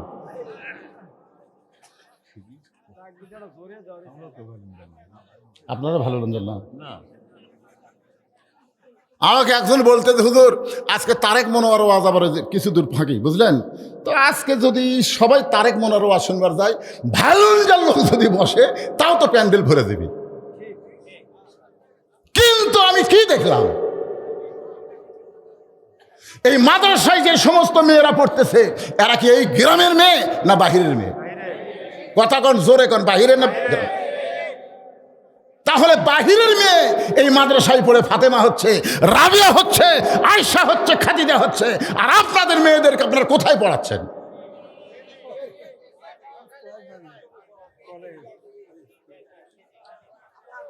সূরা আসরের 4টা বিষয় আমি আপনাদের শোনাবো, জোরে বলেন কয়টা? এ পর্যন্ত 2টার মধ্যে আলোচনা চলতেছে, এরপরে মারাত্মক আলোচনা হলো ওয়াতাওয়াসাউ বিল হক, 4 নম্বর হলো ওয়াতাওয়াসাউ বিস সবর। এই 4টি বিষয় যদি আমরা আমল করতে পারি তাহলে আমরা ক্ষতির মধ্যে পড়ব না, আল্লাহ বিনা হিসাবে আমাদেরকে জান্নাত দিয়ে দিবে। ফাতেমা তাহলে কি বলতেছে? ওই বাবা মা হলো সবচাইতে বড় ভাগ্যবান যার শিশু বাচ্চার হাতে থাকবে, আরো জোরে বলেন, শিশু বাচ্চার হাতে থাকবে আল্লাহর কোরআন। এখন আপনাদের যাদের শিশু বাচ্চা আছে, আপনারা আগামী কাল থেকে হাতত কি দেওয়ার নিয়ত করছেন? হ্যাঁ, মোবাইল দিবেন? আপনারা কি ভাগ্যবান বাবা হতে চান না? ভাগ্যবান বাবা হতে চান? ওই যে একজন হাত তুলে বলেছে আমি চাই। মনে কষ্ট নিয়েন না বাজান, মনে কষ্ট নিয়েন না। হয়তো ভাবতেছেন হুজুর আমার ছেলেগুলো তো সব বড় হয়ে গেছে, আমার তো শিশু বাচ্চাই নাই। আপনার শিশু বাচ্চা না থাকলে আপনার নাতি আছে, যেরকম আছে না নাই? আপনার নাতি যদি না থাকে আপনার নাতনি আছে। এই মহিলা মাদ্রাসায় আপনার নাতনিকে ভর্তি করে দিবেন। আপনি যদি মনে করেন আমি ধনী মানুষ, মাদ্রাসায় পড়ে গরিব মানুষ, এটা কখনোই মনে করবেন না। আল্লাহ রাসূল বলেছেন খায়রুকুম মান তাআল্লামাল কোরআনা ওয়া আল্লামা, ওই ব্যক্তি হলো সবচাইতে দামি সম্মানী যে আল্লাহর কোরআন পড়ে এবং অপরকে কোরআনের শিক্ষা দেয়। এই হাদিস কারা কারা বিশ্বাস করেন আল্লাহকে একটু হাত দেখান তো দেখি। লিল্লাহি তাকবীর। আলী বলতেছেন ফাতেমা তোমার হোসেনের হাতে আল্লাহর কোরআন দিয়া আমি ঘরের মধ্যে ঢুকলাম। ফাতেমা বলতেছে হোসেন কেন দরজায় এসেছিল? বলে কতকগুলো মেয়ে মানুষ দরজায় দাঁড়িয়ে আছে, তোমার সঙ্গে একটু দেখা করবার চাই, একটু গুরুত্ব দিয়ে মনোযোগ দিয়ে শুনবেন। কতকগুলো মেয়ে মানুষ দরজায় দাঁড়িয়ে আছে, তারা তোমার সঙ্গে দেখা করবার চাই। তুমি যদি দরজা খোলার অনুমতি দাও তাহলে মেয়েগুলো এসে তোমার সঙ্গে দেখা করবে। সঙ্গে সঙ্গে ফাতেমা চোখের পানি নিয়ে বলতে, স্বামী গো, মেয়েরা আমার সঙ্গে দেখা করবে, আমার কোনো আপত্তি নাই, কিন্তু আপনাকে কষ্ট করে পর্দার ব্যবস্থা করা লাগবে। এখান থেকে বোঝা গেল পর্দার ব্যবস্থা করা এটা সহজ না। এটা কি যেরকম, এটা কি? আলী মুচকি মুচকি হাসে। ফাতেমা বলে হাসেন কেন? বলে হাসার কারণ হলো মেয়েরা তোমার সঙ্গে দেখা করবে, মেয়েরা মেয়ের সঙ্গে দেখা করবে, এখানে আবার পর্দা কি? ফাতেমা বললেন আপনি জ্ঞানের সম্রাট হবার পারেন, আপনি জ্ঞানের রাজা হবার পারেন, কিন্তু পর্দা বিষয়ে আপনি আমার চাইতে কম জানেন। যেই কইছে আপনি জ্ঞানের সম্রাট হবার পারেন, হযরত আলী যে জ্ঞানের সম্রাট, এ ব্যাপারে আপনাদের সন্দেহ আছে নাকি? আল্লাহ রাসূল যখন মদিনার প্রেসিডেন্ট ছিলেন ওই সময় শিক্ষামন্ত্রীর নাম ছিল হযরত আলী। কি মন্ত্রী? আবু বকর রাদিয়াল্লাহু যখন মদিনার খলিফা ছিলেন ওই সময় শিক্ষামন্ত্রী হলেন হযরত আলী। উমর ফারুক যখন মদিনার খলিফা ছিলেন ওই সময় শিক্ষামন্ত্রী হলো হযরত আলী। ওসমান গনি যখন মদিনার খলিফা ছিলেন ওই সময় শিক্ষামন্ত্রী হযরত আলী। জোরে কেন সুবহানাল্লাহ। মানে খলিফা পাল্টাছে কিন্তু শিক্ষামন্ত্রী পাল্টায়নি। আজকে আমাদের বাংলাদেশের শিক্ষামন্ত্রীর খবর কি? রাসূল বলেছেন আনা মাদিনাতুল ইলমে ও আলী ও বাবহা, আমি হচ্ছে ইলমের শহর, আলী হচ্ছে তার দরওয়াজা। জোরে কোন আল্লাহু আকবার। ফাতেমা বলতে, স্বামী গো, আপনি জ্ঞানের সম্রাট হবার পারেন কিন্তু পর্দা বিষয়ে আপনি আমার চাইতে কম জানেন। আলী বলতে, ফাতেমা পর্দা বিষয়ে তুমি আমার চাইতে বেশি কি জানো শুনতে চাই? ফাতেমা বললেন, তাহলে আপনি বসেন, আপনি বসেন, আমি হব বক্তা, আপনি হবেন শ্রোতা। জোরে গান সুবহানাল্লাহ। আলী কি বলেছেন, ফাতেমা পর্দা বিষয়ে তুমি আমার চাইতে বেশি জানো, আমি তোমার কাছে শুনতে চাই। তাহলে বোঝা গেল যে বেশি জানি তার কাছে শোনার দরকার আছে না নাই? ফাতেমা বলতেছেন, তাহলে আপনি বসেন, আমি হলাম বক্তা, আপনি হলাম শ্রোতা। এবার ফাতেমা বক্তা হয়ে হযরত আলী শুনবেন, আমিও ফাতেমার পক্ষ থেকে আপনাদের সামনে পর্দার ওয়াজ করব, আপনাকে শুনবেন। কারা কারা শুনবেন আল্লাহকে একটু হাত দেখান। শোনা লাগবে ভাইজান, না শুনলে আমাদের সমাজ সংসার নষ্ট হয়ে যায়। হাত টান টান করে তুলেন না কেন? লিল্লাহি তাকবীর, হাত নামান। যে সমস্ত লোকেরা ওঠা বসা করতেছে, আমার কোনো সমস্যা নাই, আফসোস নাই, কিন্তু আপনারা এই গুরুত্বপূর্ণ বিষয় শুনতেছেন না, না শোনার কারণে আপনারা আটকা পড়ে যাবেন। এবার হযরত আলী বসে গেছে, ফাতেমা বলতে, স্বামী গো, আপনি মনে কষ্ট নেবেন না, আপনি গুরুত্ব দিয়ে শোনেন। যে কয়টা মেয়েরা দরজায় দাঁড়িয়ে আছে তাদেরকে কি আপনি চিনেন? যে কয়টা মেয়ে আমার সঙ্গে দেখা করবে আপনি কি তাদের চিনেন? আলী কিন্তু চমকে উঠছে। ফাতেমা এমন প্রশ্ন করছে, যদি বলতো যে কয়টা মেয়ে দরজায় দাঁড়িয়ে আছে আপনি কি তাদের সম্পর্কে জানেন, তাহলে কিন্তু সহজ। কিন্তু যখনই বলেছে আপনি কি তাদের চিনেন, আচ্ছা আমি যদি আমার বউয়ের কাছে বলি আমার ছোট ভাইয়ের বউ খুবই সুন্দরী, আমি চিনি, আমার বউ এক বাক্যে বলবে আপনি লুচ্চা, আপনি লুচ্চা। কারণ আপনার ছোট ভাইয়ের বউকে আপনি কিভাবে চিনেন? তার মানে আপনি দেখছেন ছোট ভাইয়ের বউ দেখে বড় ভাইয়ের জন্য জায়েজ আছে, এখন জায়েজ আছে। তাহলে ফাতেমা কি প্রশ্ন করেছে, যে কয়টা মেয়ে দরজায় দাঁড়ায় আছে আপনি কি তাদের চিনেন? আলী বলতেছেন, ফাতেমা দুনিয়াতে একটা মাত্র মেয়েকে আমি চিনি, সেই মেয়েটা হলো আমার হাসান হোসেনের মা। এই ফাতেমা ছাড়া দুনিয়ার কোনো নারীকে আমি চিনি না। ফাতেমা খুশি না বেজার? ফাতেমা দৌড়ে গিয়ে স্বামীর কপালে একটা চুমাতে বললেন, স্বামী গো, যে কয়টা মেয়ে আমার সঙ্গে দেখা করবার চায় এ সব মেয়ে ভালো, কিন্তু একটা মেয়ে যদি বেপর্দা হয়, যে কয়টা মেয়ে দরজায় দাঁড়িয়ে আছে সব মেয়ে হলো পর্দানিশী, কিন্তু একটা মেয়ে হলো বেপর্দা। মনে করেন সব মেয়ে ভালো, একটা মেয়ে বেপর্দা। এখন আপনি বলেন, ওই বেপর্দা নারী যদি পর্দানিশী নারীদের সঙ্গে আমার ঘরের মধ্যে ঢোকে আর আমাকে যদি সরাসরি দেখে আর বাইরে গিয়ে যদি পরপুরুষের কাছে বলে দেয় ফাতেমার চোখের ভুরু এইরকম, ফাতেমার নাকের সাইজ এইরকম, ফাতেমার মুখের চেহারা এইরকম, তাহলে আপনি বলেন আমি এত কষ্ট করে পর্দার মধ্যে থাকলাম, একটা বেপর্দা নারীর কারণে আমি পর পুরুষের কাছে প্রচার হয়ে গেলাম, আপনি কি চান এইটা? আমি চাই। আলী বললেন, ফাতেমা এই চিন্তা আমি কোনোদিন করি নাই। ফাতেমা বললেন, শোনেন, একটা পর্দানিশী নারীর জন্যে একটা বেপর্দা নারীকেও পর্দা করা লাগবে। কথা কন না কেন ভাইজান? আজকে সমাজের মধ্যে যত অন্যায় অবিচার হচ্ছে এগুলো কিন্তু বেপর্দা নারীদের কারণেই হচ্ছে। ধরে কথা কন না কেন? হ্যাঁ, কেমন পর্দা ফাতেমার! আমার মায়েরা যারা পর্দার অন্তরালে একটু মনোযোগ দিয়ে শোনেন। গভীর রাত্রে হযরত আলীকে বুকের মধ্যে নিয়ে ফাতেমা ছোট বাচ্চার মতন কাঁদতেছে। আলী বলে, ফাতেমা কান্দার কারণ কি? ফাতেমা বলে, আমি সবসময় আল্লাহর কাছে দোয়া করেছিলাম, আল্লাহ আমার দোয়া কবুল করেছে। আলী বলে, ফাতেমা দোয়া কবুল করা হলো আনন্দের কারণ, তুমি কেন কাঁদতেছো? ফাতেমা বলে, স্বামী গো, কি দোয়া করেছে আপনি কি শুনবেন না? আলী বলেন, ফাতেমা কি দোয়া করেছো? ফাতেমা বললেন, সবসময় দোয়া করেছে আল্লাহ যেই ফাতেমা পর্দার মধ্যে থাকবে এই ফাতেমাকে যেন আল্লাহ পর্দার মধ্যে মৃত্যু দিয়ে দেয়। আল্লাহ তাআলা আমার দোয়া কবুল করেছে, আমার মৃত্যুটা পর্দার মধ্যে হবে। আলী বলে, ফাতেমা যে পর্দার মধ্যে থাকে তার মৃত্যু পর্দার মধ্যে হবে, এতে আবার কান্দার কারণ কি? ফাতেমা বলে, স্বামী গো, এই মৃত্যুটা কবে হবে এইটা কি আপনি শুনবেন না? আলী বলে, ফাতেমা দুনিয়ার কোনো মানুষ মৃত্যুর খবর বলতে পারে না। ফাতেমা বলতেছে, আল্লাহ যদি জানাই তাহলে কি জানবে না? আলী বলতেছে, আল্লাহ জানাইলে অবশ্যই জানবে। ফাতেমা বলতেছে, তাহলে শোনেন, আজকের গভীর রাত্রে ফাতেমার মৃত্যু হবে। গাছের কোড়া কাটলে গাছটা যেমন পড়ে যায় হযরত আলী তেমনি পড়ে গেলেন ঘরের মাজায়। ফাতেমার স্বামীর মাথাটা উরাতের উপরে নিয়ে মুসকে মুসকে হেসে স্বামীর কপালে চুমা দিয়ে বলে, স্বামী গো, যাহাতে সাকারাতুল মাউত হাক্কুন, প্রত্যেকটা মানুষের জীবনে মৃত্যু হক। এই দুনিয়াতে যারা এসে তাদের সবাইকে যাইতে হবে। আমরা যারা এখানে আজকে ওয়াজ শুনতেছি ভাইজান, মন চাচ্ছে চলো বাড়িতে যাই, কিন্তু আপনি বাড়িতে যাচ্ছেন না, প্রতি ধাপে ধাপে আপনার হায়াতকে অতিক্রম করে আপনি কবরের দিকে হাঁটতেছেন। জোরে গান কথা ঠিক কি না? একটা গান শুনছিলাম ছোটবেলায়, সবাই বলে বয়স বাড়ে, আমি বলি কমে রে। এই গান শোনেন না আপনারা? আপনারা বলেন তো, আমাদের দিন দিন বয়স বাড়তিছে না কমতিছে? তার মানে আমরা বাড়িতে যাচ্ছি না, আমরা বগুড়া শহরে যাচ্ছি না, আমরা শ্বশুর বাড়ি যাচ্ছি না, আমরা জামাইয়ের বাড়ি যাচ্ছি না, আমরা আমাদের হায়াতকে অতিক্রম করে প্রত্যেক ধাপে ধাপে আমরা কবরের দিকে হাঁটতেছি। জোরে কোন কথা ঠিক কিনা? আজকে কত বড় সাহস! সূরা আসরের ওয়াজ শুনতে শুনতে লাফ দিয়ে উঠতেছেন। কুটি যাবেন? আপনি যাবেন কোথায়? বাড়ি যাবেন? আল্লাহ যদি চায় আপনাকে বাড়িতে না নিয়ে হাসপাতালে নিবার পারে। জোরে কোন কথা ঠিক কিনা? অনেক লোক এরকম তড়িঘড়ি করে মোটর সাইকেল না বাড়ির দিকে যাওয়ার চাই, কেমন তার যায়, এমন অ্যাক্সিডেন্ট করা করছে, উনি আর বাড়ির যাবে, ভুটভুটিত করে হাসপাতাল নিয়ে যাচ্ছে।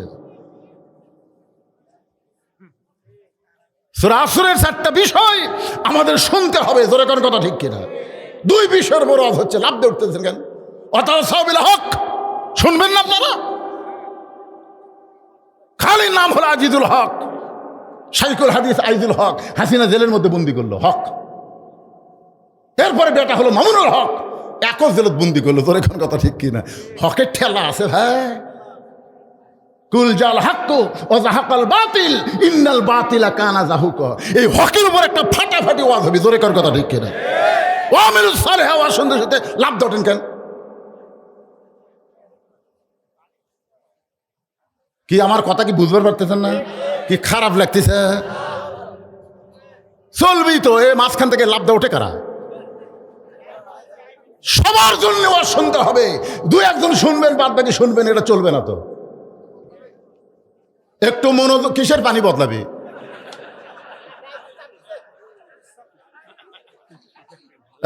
কথা শোনেন ভাইজান। আচ্ছা আপনার বলেন তো, কোনো ব্যক্তি যদি রাত 10টার সময় বিছনাত ঘুমাবার যায়, ওই কি পেশাব লিয়ে ঘুমাবার যায় না পেশাব বাইরে থেকে ঘুমাবার যায়? কি জন্য যায়? কারণ জানে ঘুমের একটা দাম আছে। এই পেশাবের কারণে আমার ঘুম নষ্ট হোক, এজন্য আগে পেশাব করে পানি খরচ করে তারপরে বিছনাত যাব। তা আপনি ঘুমের দাম বুঝলেন, আল্লাহর কোরআনের দাম আপনারা বুঝলেন না। ঘুমের আগে যদি পেশাব করে ঘুমাবার যান, আগে পেশাব করে তারপর ওয়াজের মাহফিল আসা লাগবে। জোরে কথা ঠিক না? পেশাব লিয়াচ্ছেন কেন?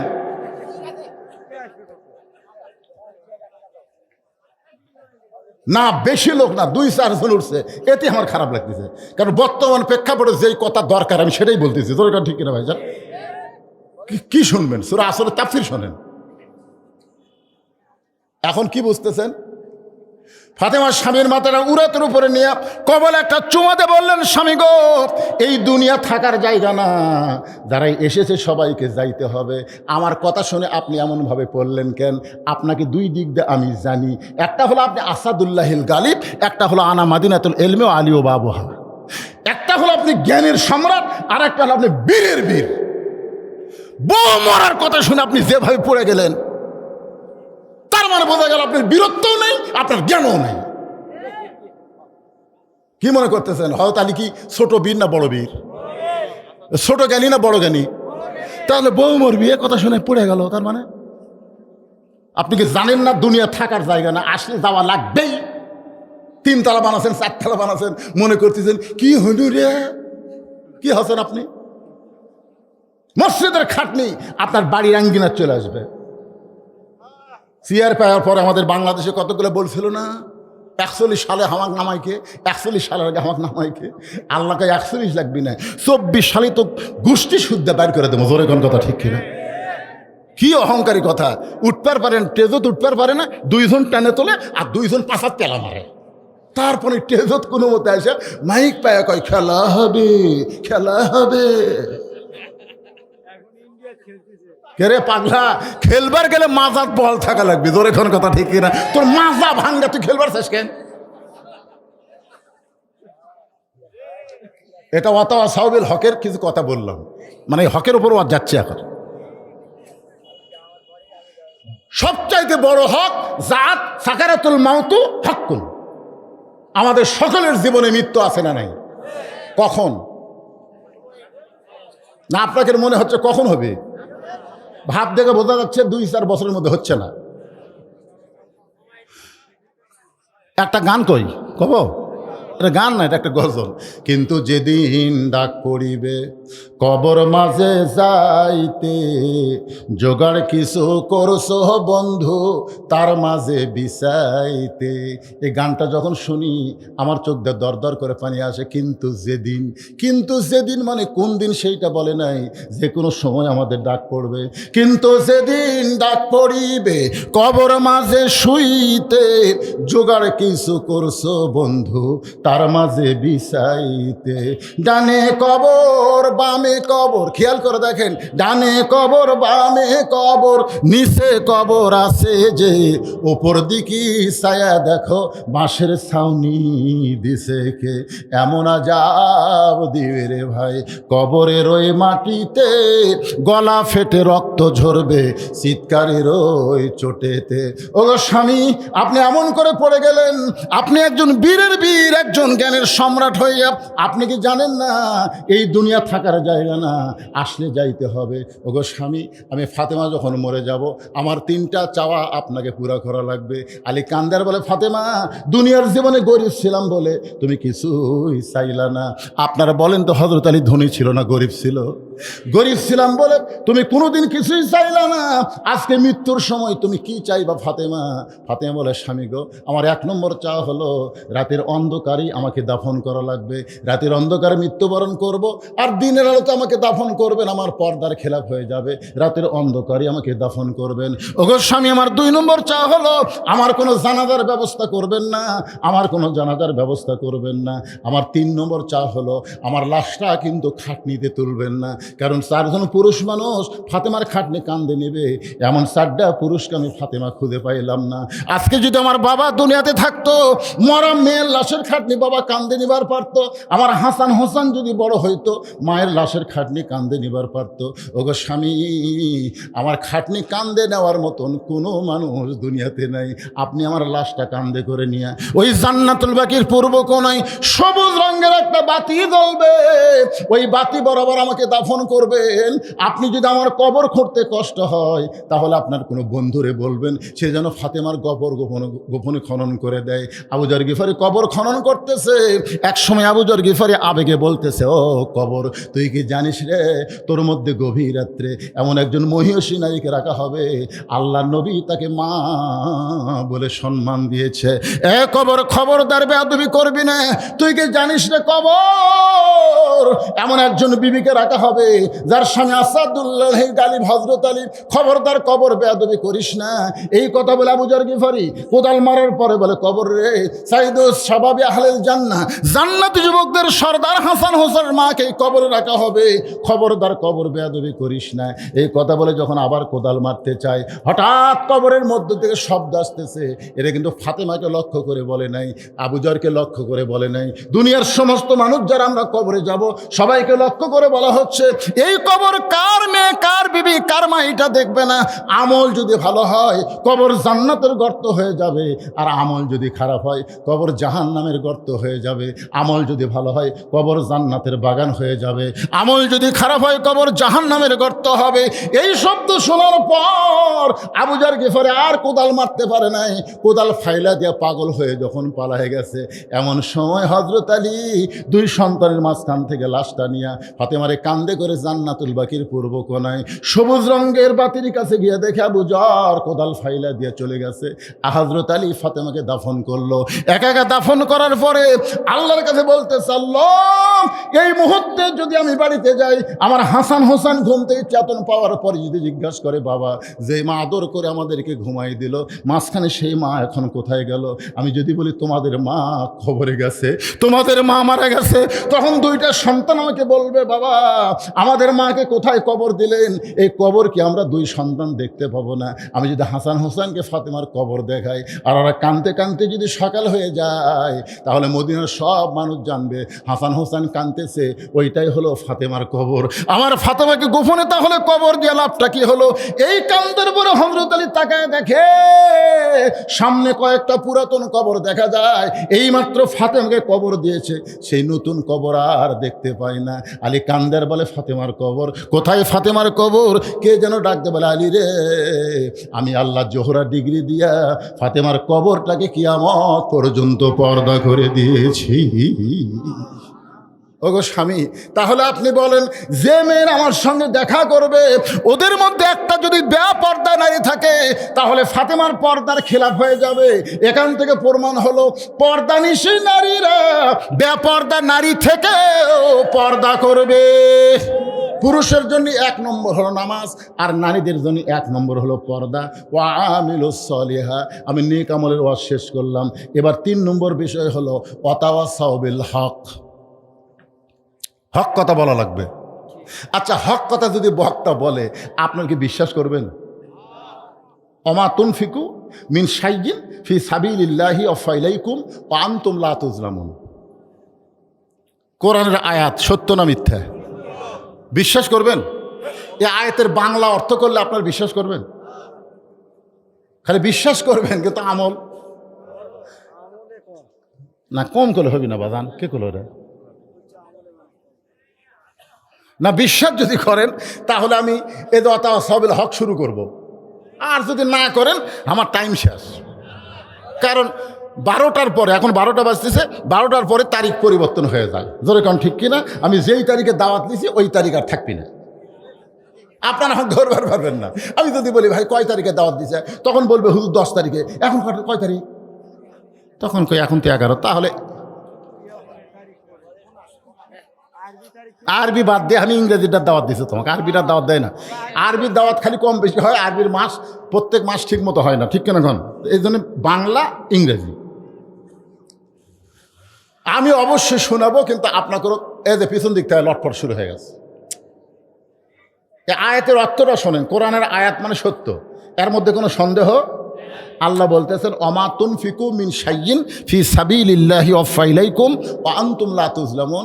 আল্লাহ রাস্তায় কেউ যদি দেয়, আল্লাহ বলেছেন আমি তাকে ফিরিয়ে দিই। সে যদি 10 দেয়, আমি আল্লাহ তাকে 100 দিই। আচ্ছা, আপনারা এটা বিশ্বাস করলেন? তাহলে আল্লাহ নবীর এই মহিলা মাদ্রাসায়, আমার মা বোনদের এই মাদ্রাসায় আপনাকেও কিছু দেওয়া লাগবে ভাইজান। এমন কোন আল্লাহর বান্দা আছে যে এই মাদ্রাসায় একটা কোরআন শরীফ বাবদ 500 টাকা দেবেন? একটা কোরআন শরীফ মাত্র 500 টাকা দিলেই কোরআন শরীফ দান করার সওয়াব আল্লাহ আপনাদের আমল নামায় দিয়ে দিবে। যাদের বাপ মা কবরে গেছে, বাপ মা রুহের মাগফিরাতে এই মাদ্রাসায় একটা কোরআন শরীফ বাবদ নগদে 500 টাকা কোন আল্লাহর বান্দা দিবেন যে হুজুর আমার পকেটে টাকা আছে, এই 500 টাকা আমি একটা কোরআন শরীফ বাবদ দিয়ে দিলাম? হ্যাঁ, এই যে যারা লগত দিচ্ছে আগে লগত গুলো নেই, আর যারা বাকি দিবে আপনার লেগালেন। মাশাল্লাহ মাশাল্লাহ। কি নাম ভাই জানেন? আমি নিয়ত করে বাড়ি থেকে আসছিলাম যে সূরা আসরের বয়ান শুনবো। এই পিছন থেকে যারা উঠতেছে, আল্লাহ আল্লাহ মরার 2 বছর আগে এরকে প্যারালাইসিস দিও তো আল্লাহ। ওটা বসার যে কি জ্বালা তখন বুঝবি। আপনারা জানেন যে আপনি দান না করলেও আপনি দান করা দেখেন, আপনি ওঠার কারণে যদি আরেকটা লোক ওঠে, যে কয়টা লোক উঠবে, যে লোকটা প্রথম উঠেছে সমস্ত লোকের পাপ আল্লাহর কান্দর দিবে। আপনি দান করার জন্য ওঠেন, আপনি বাহিরে যাওয়ার জন্য ওঠেন কেন? সর্বপ্রথম আল্লাহর একজন বান্দা 500 টাকা দান করেছে একটা কোরআন শরীফ বাবদ, আল্লাহ কবুল করেন।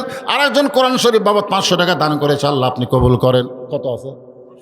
আল্লাহ তোমার একজন বান্দা কোরআন শরীফ বাবদ 500 টাকা, 500 টাকা দিবেন, একটা কোরআন শরীফ বাবদ দান করা হবে। 500 টাকা দান করেছে, আল্লাহ কবুল করেন। আর একজন কোরআন শরীফ বাবদ 500 টাকা দান করছে, আল্লাহ কবুল করেন। আর একজন আল্লাহ তোমার বান্দা টেজের উপরে বসে শুধু আর শোনে নাই, একটা কোরআন বাবদ নবীর এতিম মাদ্রাসায় 500 টাকা দান করেছে, আল্লাহ দানকে কবুল করেন। আল্লাহ আর একজন কোরআন শরীফ বাবদ 500 টাকা দান করছে, আল্লাহ আপনি কবুল করেন।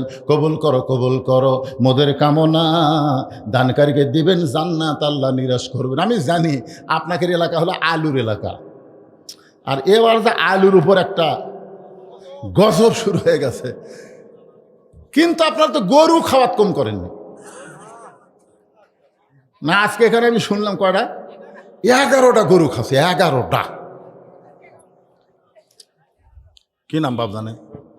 রফিকুল ইসলাম, আল্লাহ তোমার বান্দা নবীর এতিম মাদ্রাসায় কোরআন শরীফ বাবদ 500 টাকা দান করেছে, আল্লাহ দানকে কবুল করেন, আল্লাহ নেক নিয়ত নেক আশা পুরা করেন, আল্লাহুম্মা আমিন। আচ্ছা, এটা হলো মহিলা মাদ্রাসা, কোনো ছাত্র নাই যে আপনাদের মধ্যে গামছা লিয়ে যাবি যা যা আদায় করবি, কোনো ছাত্র তো নাই। ব্যাগ দেওয়া আছে, ব্যাগ পার্টিরা কোথায় রে? ব্যাগ আলারা খাড়া হও, 10, 20, 50, 100 টাকা যে যা পারবেন এই ব্যাগের মধ্যে দান করবেন। জীবনের শেষ দান হতে পারে। আল্লাহর একজন বান্দা দেন, হাতত দেন, 500 টাকা দান করেছে, আল্লাহ দানকে কবুল করেন। পিছন দিক থেকে ওই দরজার দিক থেকে ধরা লাগে, মাছ কোন দিক দিয়ে যায় মুয়ান বোঝেন না, আপনার মুয়ান বোঝেন না, ওই দরজার থেকে ব্যাগ ধরা দরকার, এমন জায়গা ধরতেছে। আমাকে এলাকার বলে আপনা কুঁজি, আপনার বলেন তো সব জায়গা থালায়, কোন জায়গা থালায়? তাহলে যাওয়া লাগবে ব্যাগলে কোন জায়গাতে ঘুরিচ্ছে, কোন জায়গাতে পারে।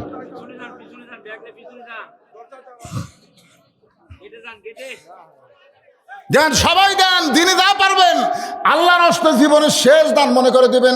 যাদের বাপ মা কবরে গেছে, এই দানের ওসিলায় আল্লাহ বাপ মার কবরকে জান্নাতের টুকরা বানায় দেন, জোরে কান আমিন। দাদা দাদি নানা নানি যাদের কবরে গেছে, আল্লাহ সকলের কবরকে জান্নাতের টুকরা বানায় দেন। আপনাদের মধ্যে এই নবীর এতিম মাদ্রাসায় একটা বস্তা চাউল দিবেন, যে হুজুর এই মহিলা মাদ্রাসায় আমি একটা বস্তা চাউল দিব। এক বস্তা চাউল 25 কেজির আছে, 50 কেজির আছে, আপনি যে কোনো এক বস্তা 25 দেন আর 50 দেন। এমন কোন আল্লাহর বান্দা আছে যে মাদ্রাসা ওই দেয় কয় বস্তা বাবা, ওনার নাম লিখে নেন, একটু নাম বলা লাগবে। আতাউর রহমান 1 বস্তা চাউল, জোরে কান মারহাবা। এতগুলো মানুষের মধ্যে আর কোন আল্লাহর বান্দা আছেন যে হুজুর আমি নবীর এতিম মাদ্রাসা মহিলা মাদ্রাসায় একটা বস্তা চাউল দেব? একটু মেহেরবানি করে হাত দেখান। কত টাকা কত দিকে কত হালে চইলা যায়, আল্লাহ রাস্তায় দান করিলে দুনিয়া এবং আখিরাতে পাওয়া যায়। কোরআনের আয়াত বিশ্বাস করলেন না? ওমা তুনফিকু মিন শাইইন ফি সাবিলিল্লাহি ওয়াফা ইলাইকুম। আল্লাহ বলেছেন তোমরা আমাকে দাও, আমি তোমাকে দিয়ে দিব, কিন্তু তোমরা 1 দিলে আমি 10 দিব। এটা দুনিয়াতেই দিবে, আর আখিরাতে আল্লাহ জান্নাত দিবে। দুনিয়াতে 10 গুণ পাওয়ার আশায় আপনারা কি একটা বস্তা চাউল দিবার পারবেন না? হয় কিনা দিবেন, না হয় আপনারা আবার থেকে দিবেন। দিবেন এই নিয়ত করে হাত তোলেন, তোলেন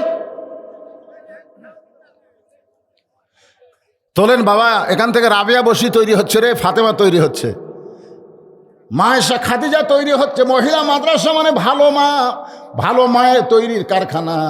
এইটা জারি রাখা লাগবে, চালু রাখতে হবে। এজন্য সবাই নিয়ত করেন। ব্যাগের মধ্যে কি দিচ্ছে না? ব্যাগটা খালি খালি ঘুরতেছে, হয়ে গেছে। তাহলে সব টেজত নিয়ে আসেন। মহিলাদের মধ্যে মহিলারা আদায় করতেছে, মহিলাদের মধ্যে মেয়েরা খুব বেশি দান করবে। আজকে পুরুষের চাইতে মেয়েদের ওয়াজ অনেক বেশি হয়েছে। মেয়েদের মধ্যে আমার মায়েরা আদায় করবে, আল্লাহর হস্তে দান করবেন। কেউ যদি অসুস্থ থাকে সুস্থতার নিয়তে দান করবেন। আস-সাদাকা তো তারুদ্দুল বালা, দান সদকা করলে আল্লাহ বালা মুসিবত দূর করে দেয়, এই নিয়তে দান করবেন। যারা পিছনে বসে আছেন তারা একটু সামনের দিকে আসেন, যারা গেছে চলে গেছে অসুবিধা নেই, আপনারা উঠে একটু সামনের দিকে আসেন। বাকি আলোচনা শুনে আমরা এখানে মোনাজাত করে বিদায় নেব। একটু জিকির করেন, লা ইলাহা ইল্লাল্লাহ, লা ইলাহা ইল্লাল্লাহ, লা ইলাহা ইল্লাল্লাহ। আসেন আসেন আসেন ভাই, যারা গেছে চলে যাক, অসুবিধা নেই। যারা গেছে চলে গেছে অসুবিধা নেই, আপনারা যারা আছেন তারা সামনের দিকে আসেন আর জিকির করেন, লা ইলাহা ইল্লাল্লাহ। মাশাআল্লাহ মাশাআল্লাহ। আল্লাহ তোমার নবীর এতিম মাদ্রাসায় কোরআন শরীফ বাবদ 500 টাকা দান করেছে, আল্লাহ দানকে কবুল করেন। আমি এখানে এসে শুনেছি এনারা আদায়ের ব্যাপারে হাল খাতা করছে। জোরে কান, কি খাতা? হাল খাতা করছে। আমি জানি তো, কারণ যত বড় বড় দামি বাস বাংলাদেশে আছে, এই বাসের টিকিট কিন্তু বাসের মধ্যে হয় না, এগুলা কাউন্টারে হয়। ধরে কোন ঠিক কিনা? এই মাদ্রাসা হলো দামি বাস, এখানে আদায় হয়েছে কাউন্টারে, মানে খাও দাও খাও দাও, এই আদায় হয়ে গেছে ইনশাল্লাহ। তবে তবে আলুর দাম খুব কম থাকার কারণে এবার একটু সমস্যা হচ্ছে। তা আপনারা বলেন তো, আলুর দাম এবছর কম, সামনের বছর কম হবে? এবার রাগ করে আর কেউ আলু লাগাবে না, দেখবেন সামনের বছর ওরে বাবা রে আগুন লেগে যাবে। গত বছর আলুতে আগুন ছিল, এবার কি হয়ে গেছে? এই জন্য আল্লাহ বলেছেন, ওয়ালানাবলুওয়ান্নাকুম বিশাইয়্যিম মিনাল খাউফি ওয়াল জুই ওয়ানাকসিম মিনাল আমওয়ালি ওয়াল আনফুসি ওয়াস সামারাতি ওয়াবাশশিরিস সাবিরিন। যা আদায় হয়েছে আলহামদুলিল্লাহ, এখন আবার বাকি ওয়াজ শোনেন।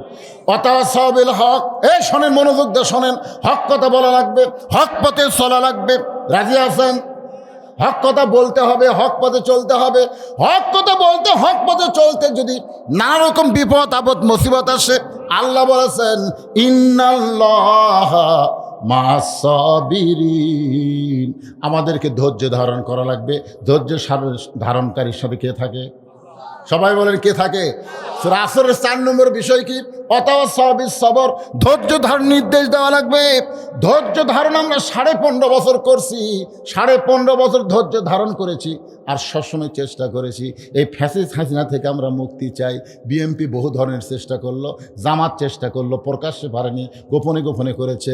কিন্তু হঠাৎ আবু সাঈদ রংপুরের একটা ছেলে আর বসে থাকে নাই, অশান্তির আগুন কলিজার মধ্যে নিয়ে দাউ দাউ করে বাতিলের সঙ্গে আপোষ না করে হকের পক্ষে যখন 2 হাত বাড়ায় দাঁড়িয়ে গেল, আল্লাহ বলে রক্ত দেওয়া মাত্রই হাসিনার পতন শুরু হয়ে গেল।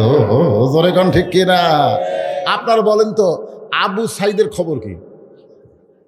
কি ভালো? আচ্ছা, আবু সাঈদকে যখন প্রথম গুলি করলো, আবু সাঈদ কি বলছে? ও মারে বাবারে, আমার গুলি করছে রে, মারু দৌড়ে। দৌড় মারছে? আপনারা বলেন তো গুলি করার পরে আবু সাঈদ কি পিছন দিকে গেছে না সামনে গেছে? তাহলে একটা গুলি চামড়া ভেদ করে ভিতরে ঢুকলো, তাহলে তার কি হলো? ওই সামনে যায় কেন?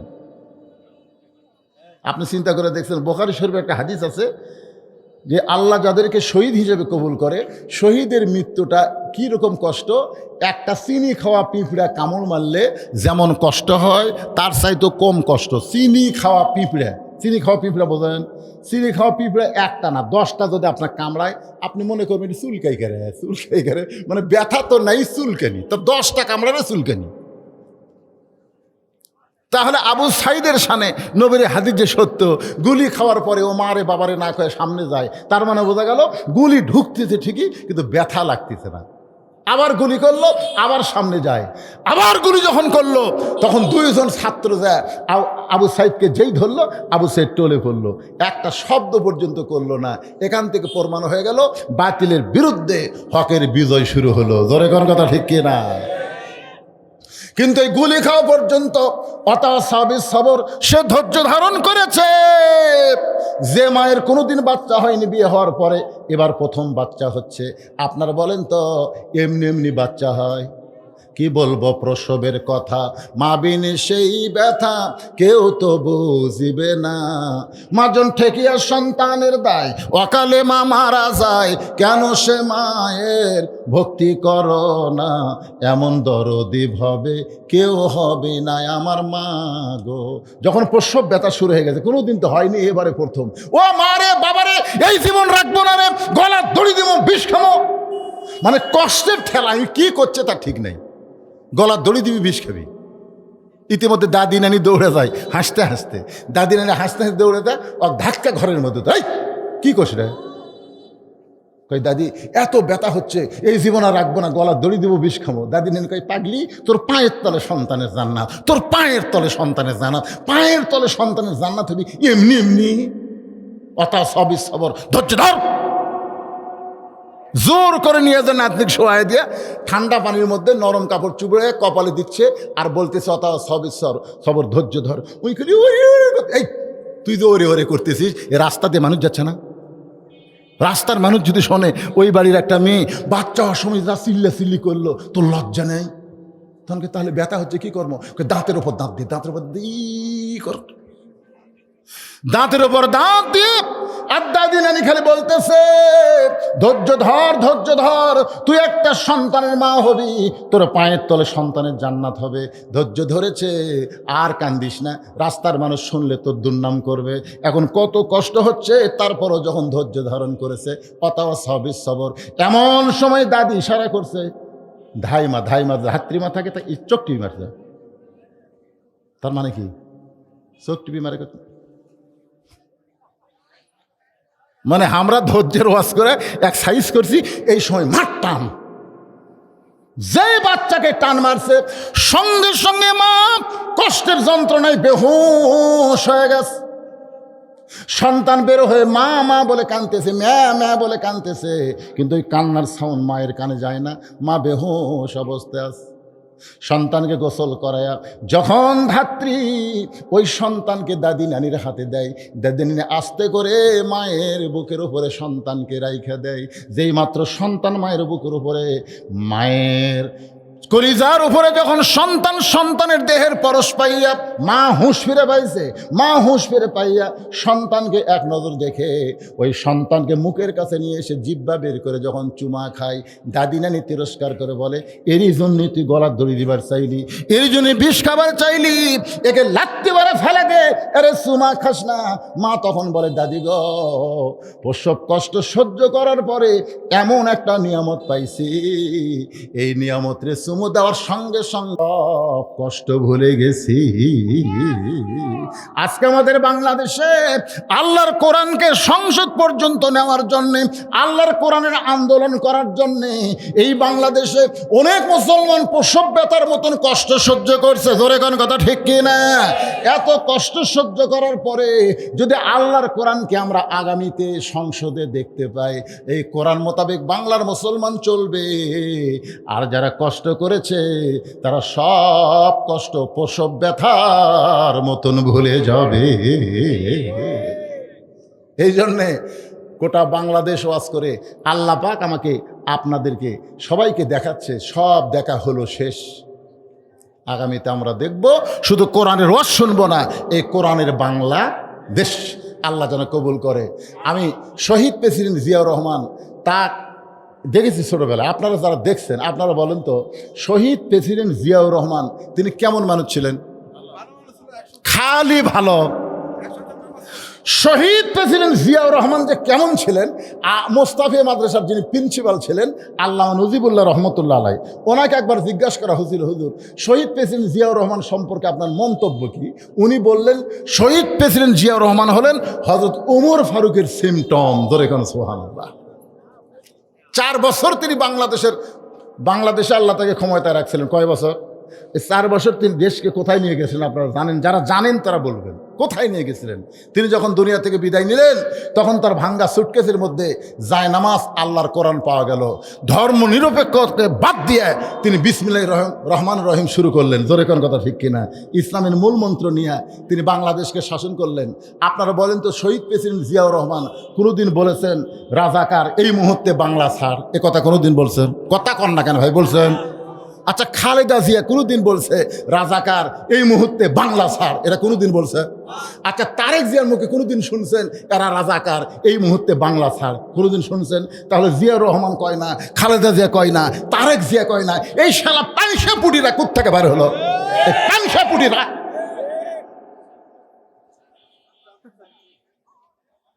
না, জিয়াউর রহমান উনি প্রধানমন্ত্রী বানাচ্ছিল একজন চিহ্নিত রাজাকার শাহজিজকে। যারা মুরব্বী আছেন চিন্তা করেন, শাহজিদুর রহমান প্রধানমন্ত্রী হলেন একটা রাজাকার। আর খালেদা জিয়া 91 সালে যাকে প্রেসিডেন্ট বানালো আব্দুর রহমান বিশ্বাস, উনি চিহ্নিত রাজাকার। তাহলে খালেদা জিয়া প্রেসিডেন্ট বানালো রাজাকারকে? খালেদা জীবনে রাজাকার শব্দ উচ্চারণ করেনি, শহীদ প্রেসিডেন্ট জিয়া রহমান করেনি, তারেক জিয়া আজ পর্যন্ত যতই ভাষণ দেখ এই রাজাকার শব্দ কোনদিন মুখ দিয়ে উচ্চারণ করেনি। আর এই সারা সামচারা বাচ্চা সামচারা, নেতার যোগ্যতা নাই, এরা বলে রাজাকার এই মুহূর্তে বাংলা ছাড়। বাংলা কেন ছাড়া লাগবে? বাংলা থাকতে দেবো না?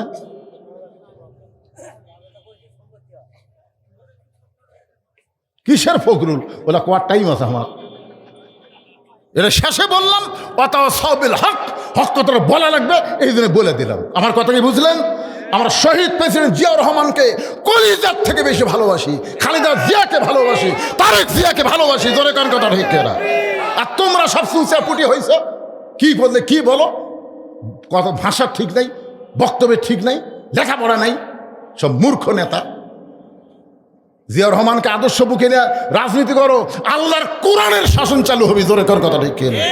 যারা ভাঙ্গা সুটকেসের মধ্যে কোরআন পাওয়া গেছে, জায়নামাজ পাওয়া গেছে, একটা ওয়াক্ত নামাজ যে জীবনে কাজা করেনি। আপনি সাতমাথা থেকে মহাস্থানে হেঁটে যাচ্ছেন, জিয়াউর রহমান ডিসিএসপি যারা হাঁটতে হাঁটতে সব পাতলা পায়খানা শুরু হচ্ছে, আর উনি খালি মাছ মাছ করে যাচ্ছে। গোকুল যখন আইছে আসরের আজান দিল, উনি তখন কী করছেন, আজান শোনার সাথে সাথে মসজিদে এসে জুতা খুলে মসজিদে গিয়ে তিনি সুন্নতের নিয়ত করলেন। সবাই চিন্তা করলো, কে রে অজু? তার মানে বোঝা গেল উনি সর্ব অবস্থায় অজু অবস্থায় ছিলেন। জোরে কোন সুবহানাল্লাহ। এমন একটা মানুষের নামে দল করো আর তোমাকে দলের কোনো নীতি নাই। জামাত বিএনপি একসঙ্গে অন্যায়ের বিরুদ্ধে দীর্ঘদিন চেষ্টা করেছে। জোরে কোন কথা ঠিক না? আমি জামাতকে বলবো, বিএনপি জামাতকে যে সুযোগ দিছে, জিয়াউর রহমানই তো বাংলাদেশে জামাত ইসলামকে রাজনীতি করার সুযোগ দিছে। জোরে কোন কথা ঠিক না? খালেদা জিয়াই তো জামাত ইসলামকে তাদের দুটো মন্ত্রী বানাচ্ছে। এখন তোমরা ভিন্ন হয়ে যা ইচ্ছা তাই বলতে পারো না। বিএনপিকেও বলবো, তোমরা ভিন্ন হয়ে যা ইচ্ছা তাই বলো না। মিলেমিশে আমরা রাষ্ট্র চালাবো, হাসিনা যেন আর ফিরে আসবার না পারে। জোরে কোন কথা ঠিক না? এই 13ই নভেম্বর হাসিনা স্বপ্ন দেখতেছে, আজকে হচ্ছে 10 তারিখ, 13 তারিখে কি যেন একটা করবি, তাহলে ঢুকে দেখ, চাপা ভেঙ্গে দিবি। জোরে কোন কথা ঠিক না? হায় হায় রে, সব আবার আশ্বাস যাচ্ছে। আবার এরকে 5ই আগস্টের কথা মনে নেই, আমার আশ্বাস হচ্ছে না, আমরা সবাই মিলেমিশে থাকবো, আমাদের মধ্যে কোনো ফেতনা চলবে না। জোরে কোন কথা ঠিক কিনা? আল্লাহ আমাদের সবাইকে কবুল করুক। সকলে বলে আল্লাহুম্মা আমিন। আস্তাগফিরুল্লাহ রব্বি মিন কুল্লি জামবি ওয়া তুবু ইলাইহি লা হাওলা ওয়ালা কুওয়াতা ইল্লা বিল্লাহিল আলিয়্যিল আযীম। আল্লাহুম্মা আমিন। আল্লাহুম্মা আনতাস সালাম ওয়া মিনকাস সালাম তাবারাকতা ইয়া যাল জালালি ওয়াল ইকরাম। আয় আল্লাহ তাআলা, তোমার বান্দারা কষ্ট করে মেহনত করে এই জান্নাতের বাগান লাগাইছে মহিলা মাদ্রাসাকে কেন্দ্র করে। আল্লাহ তাআলা আজকের মাহফিল আমাদের সকলার হেদায়েতের জন্যে, নাজাতের জন্যে, জান্নাতের জন্যে কবুল করে নাও। এই মাহফিলের শুরু থেকে শেষ পর্যন্ত যতটুকু আলোচনা হয়েছে আল্লাহ, এর মধ্যে যদি ত্রুটি হয়, ভুল হয়, মাফ করে দাও। এর জাহাদিয়া মঞ্জুর করো। সোনার মদিনায় নবী পাকের রওজা মোবারকে আল্লাহ কবুল করে নাও। তামাম আম্বিয়াই কেরাম, আসহাবে কেরাম, তাবিনী কেরাম, তাবা তাবিনী কেরাম, তামাম পৃথিবীর মাটির নিচে যত মুমিন মুমিনা শুয়ে আছে আল্লাহ, সকলের আরওয়াফ আর হাদিয়া কবুল করো। আল্লাহ আমরা যারা হাত তুলেছি, আমাদের জনম দুঃখনী মা যাদের কবরে চলে গেছে, দরদের বাবা যাদের কবরে ঘরে, আল্লাহ মেহেরবানি করে মা বাবার কবরকে জান্নাতের টুকরা বানিয়ে দাও। আমাদের দাদা দাদি, নানা নানি, শ্বশুর শাশুড়ি যাদের কবরে গেছে, আল্লাহ কবরবাসীদের মাফ করে দাও। আল্লাহ যে মানুষটা আমার বাড়িতে গিয়া আজকের মাহফিলের দাওয়াত দিয়েছিল, দাওয়াত দেওয়ার কিছুদিন পরে লোকটা অ্যাক্সিডেন্ট করে এই দুনিয়া থেকে বিদায় হয়ে গেছে, আমার আব্দুল হাই বাচ্চু চাচার কবরকে আল্লাহ তুমি জান্নাতের টুকরা কবুল করে নাও। আল্লাহ আজকের মাহফিল করতে আসার পর থেকে আমার চোখের কোণায় পানি জমেছিল। যে মানুষটা বড় আশা করে আমাকে দাওয়াত দিল, আজকে সেই মানুষটার দুনিয়াতে নাই। ও মাবুদ, মেহেরবানি করে তার জন্য প্রাণ খুলে দোয়া করি। লোকটা অত্যন্ত ভালো ছিল, আল্লাহ তার কবরকে জান্নাতের টুকরা কবুল করে নাও। আল্লাহ আজকের মাহফিলের সম্মানিত সভাপতিকে আল্লাহ তুমি কবুল করো। আল্লাহ সহ সভাপতিকে আল্লাহ তুমি কবুল করো। প্রধান অতিথিকে আল্লাহ তুমি কবুল করো। বিশেষ অতিথিদের আল্লাহ তুমি কবুল করো। আলেম ওলামাদের কবুল করো। হাদিস সাহেবদের কবুল করো। মুরব্বীদের কবুল করো। যুবকদেরকে আল্লাহ তুমি কবুল করো। কচি কাঁচা বাচ্চাদেরকে আল্লাহ তুমি কবুল করো। পর্দার অন্তরালে আমার মা বোনেরা বসে বসে ওয়াজ শুনেছে, আবিদা সালিহা কবুল করে মা ফাতেমার চরিত্র দান করো। আল্লাহ আমি বড় অসুস্থ, আমার মতো অসুস্থ অবস্থায় যারা হাত তুলেছে সবাইকে সুস্থতার নিয়ামত আল্লাহ দান করে দাও। আল্লাহ এই গ্রামের উপরে রহমত বরকতের দরজা খুলে দাও। এই মাদ্রাসাকে কিয়ামত পর্যন্ত আল্লাহ তুমি কবুল করে নাও। এই মাদ্রাসা থেকে যারা কোরআনের হাফেজা বের হচ্ছে তাদেরকে আবেদা সালেহা মা ফাতেমার চরিত্র দান করে দাও। আল্লাহ এই মাদ্রাসাকে মহব্বত করে আজকে নগদে বাকিতে যারা দান করে গেল, আল্লাহ সব দানগুলোকে জান্নাতের বিনিময় হিসেবে কবুল করো। প্রত্যেক বছর এমন করে একটা কোরআনের বাগান যেন এরা লাগাতে পারে, এমন ইমানি শক্তি এদেরকে দান করে দাও। আল্লাহ যুবকদেরকে ফজর থেকে 5 ওয়াক্ত নামাজ আদায় করার তৌফিক দাও। আয় আল্লাহ তাআলা আমার গোটা বাংলাদেশে শুধু কোরআনের আওয়াজ শুনবো না, আল্লাহর কোরআন অনুযায়ী আমরা চলতে পারবো এমন দৃশ্য আমাদের সবাইকে দেখার তৌফিক দিয়ে দাও।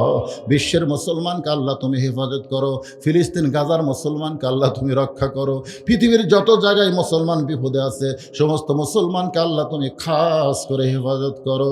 সুবহান রাব্বিকা রাব্বিল ইজ্জাতি আম্মা ইয়াসিফুন ওয়া সালামুন আলাল মুরসালিন আলহামদুলিল্লাহি রাব্বিল আলামিন ওয়াজাল আখিরাতি কালিমাতুনা ইনদাল মাউতি। সকলে পড়েন লা ইলাহা ইল্লাল্লাহু মুহাম্মাদুর রাসূলুল্লাহ।